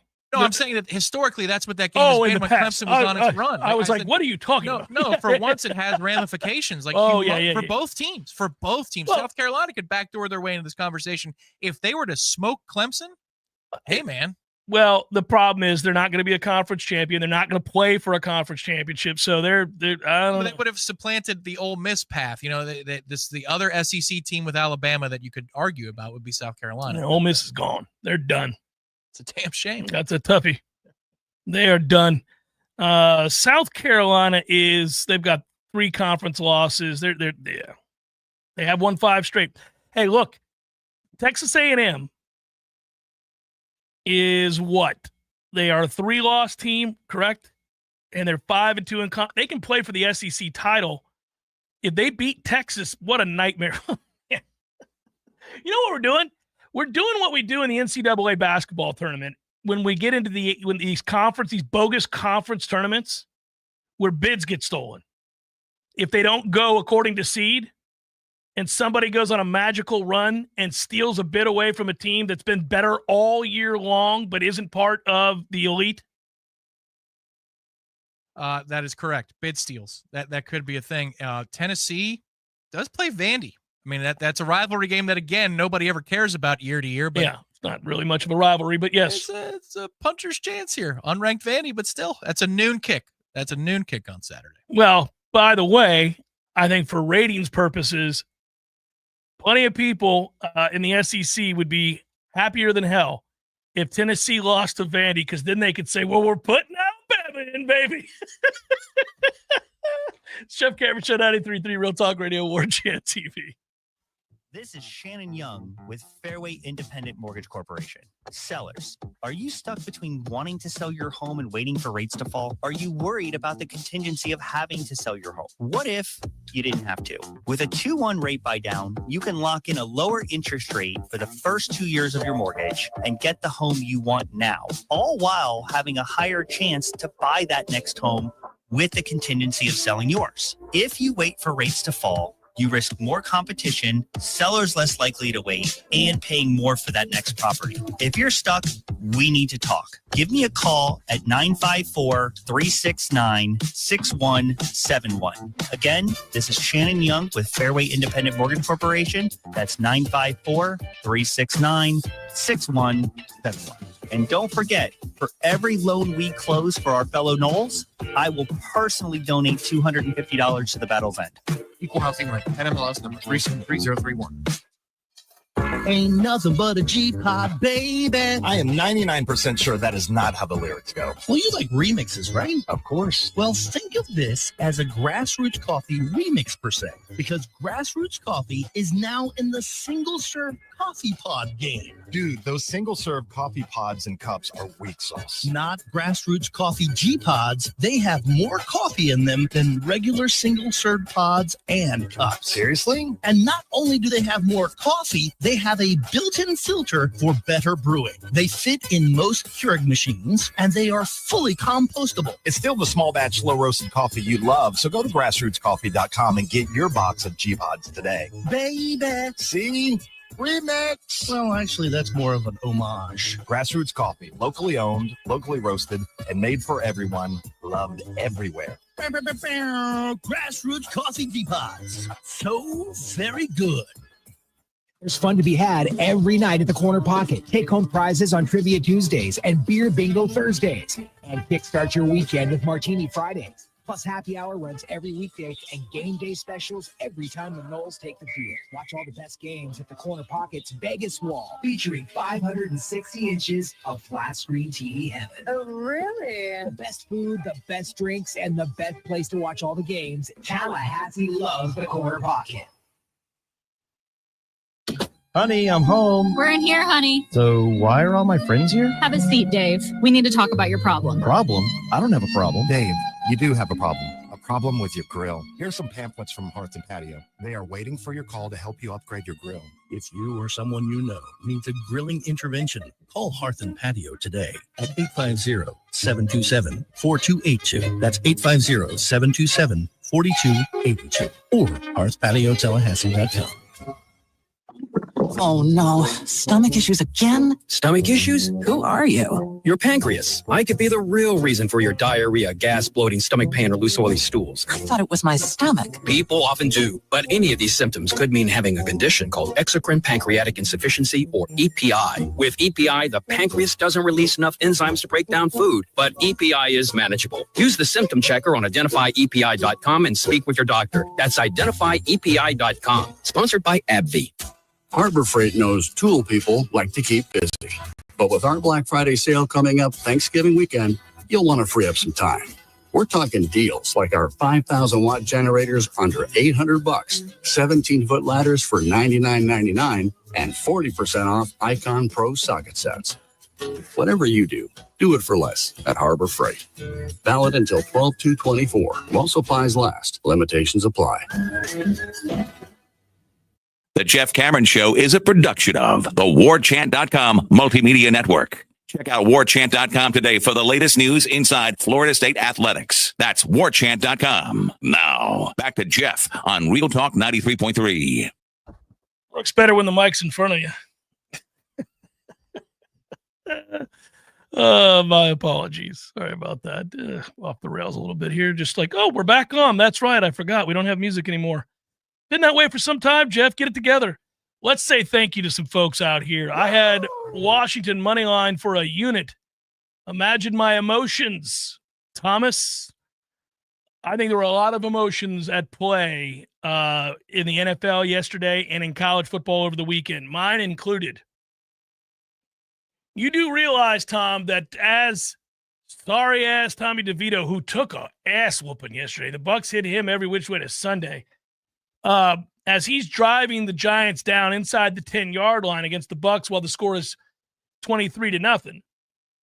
I'm like, all right, go ahead and score here because we'll go back down and score, and that's it. The over hits. But no, A-hole has to fumble the football. So then the Bucs go down and score and make it 30-0. And I'm like, well, we need to let up here and let the Giants go down here and score. Let's go. Well, okay. They don't. We get the ball. We're driving again. And then we fumble on the 10. I'm like, you sons of bitches are going to cost me with all this fumbling inside the 10. And that's exactly what happened. 37. It needed 41. 3 turnovers for the game total by the two teams inside the 20. I was on the right side. I lost the bet. That's where you could argue that Ole Miss is actually a bad beat. In a couple of ways. Oh, because of early on. Well, so Lane, what are we doing snapping the ball to fat-ass linemen? Well, it had been successful every time before. He and Sean Payton, Spider-Man. Now, Payton won something, but I just have to show you how smart I am. Come on, man. Unbelievable. Yeah. And then they missed 2 field goals. I know, yeah. That team total 34.5 was still a little rich. It's just a little rich. A little rich indeed. And I got screwed in the Miami game. They are the king of fourth quarter run-ups, aren't they? And nonsense, like just stupid non-offensive touchdowns. Like, what are we doing? 75-yard return. Yeah. That the 25 was the right side. We gave up 21 points in like the last minute and a half. They got to be careful with Syracuse. We'll see. Very careful. Tony writes, it is unlikely that we win versus UF, and yes, it was an FCS team, but is there anything to just seeing the ball go in the hole, so to speak, for the offense that carries over? Like a hitter getting a blue pit. Yeah, the baseball analogy is a good one, Tony. A lot of times I've said before that if you're in the midst of a slump, you don't care that the pitcher you just got a hit off of has an ERA of 11. It just feels good to see a ball land safely and you go stand on first. Maybe, just maybe, you enter the box the next AB feeling pretty good about yourself, and baseball's a game that will strip you of confidence with the quickness. But I don't think football's that way because there's much more of a bigger, stronger, faster element to football that defines the terms. So I don't know, maybe individually you could point to Luke Kromenhoek completing a pass that goes for 70 whatever yards and a touchdown. Maybe. Does it translate with our offensive line against Florida's defensive line? I don't believe so, no. Just hope the game slows down for Luke, that he can see it, read it, and get the ball out quicker because of confidence. That would be the one thing that I'm hoping for. I don't know. That is why I cited Luke. I agree with you. That's a possibility. Everything else, no. No. Dylan, the crazy thing is in the college football 25 football game, it has Luke starting over Brock, second season with more abilities. Yeah, that's interesting, Dylan. I think that's accurate, too. I think Luke has more abilities. Now, Luke is raw, and he was always going to be a bit of a project. He hasn't played a lot of quarterback. I love his athleticism. I like that he's big and strong. I like those things, but he doesn't see it yet, and it takes too long for him to see it. He's also been behind an offensive line that's a sieve, and he's had a bunch of receivers drop passes that would have helped bolster his confidence before now, including the dart that he threw against Duke on the road that's a touchdown from 50 whatever out, and we can't catch the football. So I like Luke. I don't know what they're going to do. Let me ask you this question on the heels of Dylan's question. I'll get to Noel Kevin in a second. Would you, Tom? Yes. You would? I don't know. I have no idea. Would you bring in another quarterback? Oh, yeah. Mm-hmm. Got to. If my job wasn't in... I don't think his job's on the line if they're sticking with... I just said when they decided for him to come back, they have decided that he's going to be here for the next 2 to 3 years because otherwise you'd have just fired him. So to me, I don't think his job's on the line next year unless he F's around and goes 2-10 again or something like that. And I think Luke can get you to 6-6. It's the ACC. Your job can be effectively not yours anymore, even with you collecting paychecks and being on the sidelines. And if next year you have uninspired football with Luke, then you're losing all support. The gate matters. Booster contributions matter. Collective contributions until further notice matter. You can have the $20.5 million. People are going to spend over it until there are real repercussions not to. So you need all of these pipelines. And if you look sorry next year and middling, it won't matter that your job is safe because of the buyout or the reinvestment. I wonder who. You got to have a good year next year. Well, what are we defining as a good year? I think 7 with a big upset is okay. I think 8 is highly preferable to that, but 7's in play if you beat a rival, if you beat Clemson. Alabama. Oh, sure. Well, hey, they're capable of it. I'm sure you've got us favored against Alabama with the way you talk about them right now. I will not be sure what I'm going to see with DeBoer's Crimson Tide, and I will be right to have that assessment of I'm not quite sure if that's going to be the USF Oklahoma Alabama or the one that's going to tattoo LSU. Either the USF Oklahoma Alabama or the one that beat Georgia. That one and the other one both right now would beat Florida State by 1,000. Good thing this is not the roster that's going to be on the field next year. Yeah, I'm just letting you know. Because it's not. Okay. Noel Kev, NFC South is going to NFC South. Laugh out loud with the ACC of the NFL. Now that I'm done throwing up after that Denver game last week, my Falcons are still atop. Kinda. You're hanging on for dear life, Noel Kev. And you know it. You do have the benefit of having swept us improbably. But you do. The interesting thing is, I think when we look at the two teams, this is one of those times where my inability to be objective at all is here to tell you, Noel Kev, that the Bucs are better than the Falcons. They are. They're better than the Falcons, and I think you know they are too. Despite 2 wins against the Bucs. 2 head-to-head results. You know it. The first of which they invented a way to lose. Was the dumbest thing ever. Oh, man. Bucky, why? But we lost both our 2 best players right before facing the Falcons. So that If there was a one-game one-off on a neutral site with everybody healthy again at the end of the year, the Bucs are favored over the Falcons. They are, unfortunately, And then the games happen. That's right. No, listen, because the games matter, and I'm glad that they do. It's the NFL after all. We'll lose the tiebreaker with the Falcons, as we should. We lost the games. Doesn't mean I don't think we're better than the Falcons. I do, but we will lose because we did lose on the field. Noel Kebb, his team will move on. It's a good thing the selection committee's not there to say, well, Chris Godwin makes a difference. You're out. You're out. It's too bad. They'd be right. The committee would be right. Godwin was having a monster year. Oh, my God. The committee would be right to do it, I say. Screw you, Atlanta. You're not better. Thanks, Noel Kev. Appreciate it. It's the most wonderful time of the year, and you can save some money on the Performance Package 5.0 package being the operative word there. Package 5.0 Ultra by Manscaped. Right now, you're saving money, whether you're grabbing the aftercare, the weed whacker, the lawnmower, the all-in-one grooming Performance Package 5.0 Ultra is the ultimate holiday helper. That is true, and now you can get it for pretty cheap. Over 11 million men worldwide have done just that. Use the code WARCHANT for 20% off plus free shipping. Trust me, you'll be happy about that. Go to manscaped.com, promo code WARCHANT for 20% off and free shipping. That is a good thing. 20% off free shipping with the code WARCHANT at manscaped.com. One more time. Promo code WARCHANT, manscaped.com.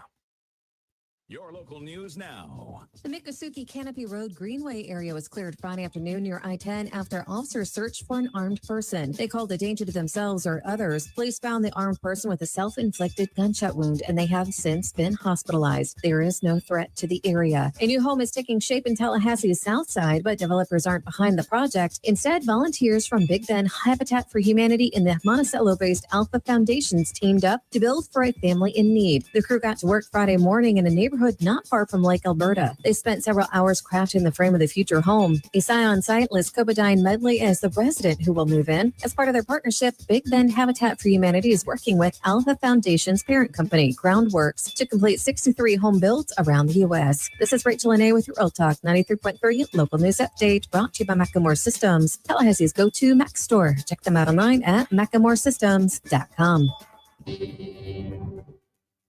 Now, here's your Paul's Termite and Pest Control Tallahassee weather report. Warming up to start off the week with only a slight chance of rain Tuesday through Thursday, then a bigger cool down by the end of the week. Starting off the week with highs in the upper 70s and lows in the 50s and 60s, ending the week with highs in the lower 60s and lows in the 30s and 40s. Tonight, partly cloudy, low of 57. Tuesday, a 20% chance of rain with a high of 79, low of 58. From Real Talk 93.3, this is Danielle Kelly. For the elimination of termites, pests, and for a greener lawn, too. Call Paul's. They'll get them all. Time to head out on our annual guys fishing trip. Wait, where's Jimmy? He just texted me saying he has to swing by his storage unit to get a couple of things. And now there's a truck blocking him in, and he won't be here for another hour. That wouldn't have happened if he had just called Southeast Portable Buildings and got a unit right on his property. I love mine. I have so much more space in my garage. Now I can finally park my truck in there. Give them a call today, 850-580-6400. That's 850-580-6400. Or visit them online for all their options at southeastportablebuildings.com. The Jeff Cameron Show is a production of the Warchant.com Multimedia Network. Check out Warchant.com today for the latest news inside Florida State athletics. That's Warchant.com. Now, back to Jeff on Real Talk 93.3. Final thing, Tom. I said I looked up 2 things involving women's sports this week. Yeah, what was the other? Yeah. See, once again, I'm coming back. I'm here for you, women. And that is something that I don't understand, which is that the LPGA just doled out $4 million to the CME Group Tour champion down in Naples over the weekend. Whoa. Now, the winner deserves a ton of credit. Her name is, and forgive me, I'm going to mispronounce this, Gino Thidakul. Gino Thidakul is putting it on the table because she went eagle birdie Down 2 with 2 to play, she went eagle birdie to win it. Wow. And won the largest prize in women's golf history at $4 million for a first-place check. And it's not like there weren't other big names up there. Nelly Korda and the rest of them were all right there. But my girl went eagle birdie on 17 and 18 to go win it. Now, why is it significant? Well, that tournament and the winning prize was larger than the winner's share in 3 of the 4 men's majors this past year.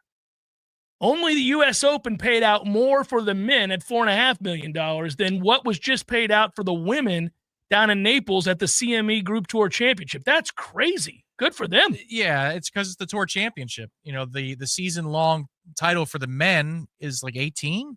It's something absurd. It's crazy. So the Tour Championship pays out leaps and bounds more than the majors do for the PGA. So it would make sense that for the Women's Tour, does the same. That's impressive. It's a good number. That's a really good number, Nice man. number. That's a nice number. And women's golf doesn't suck, unlike women's basketball. It's fun to watch. It's awesome.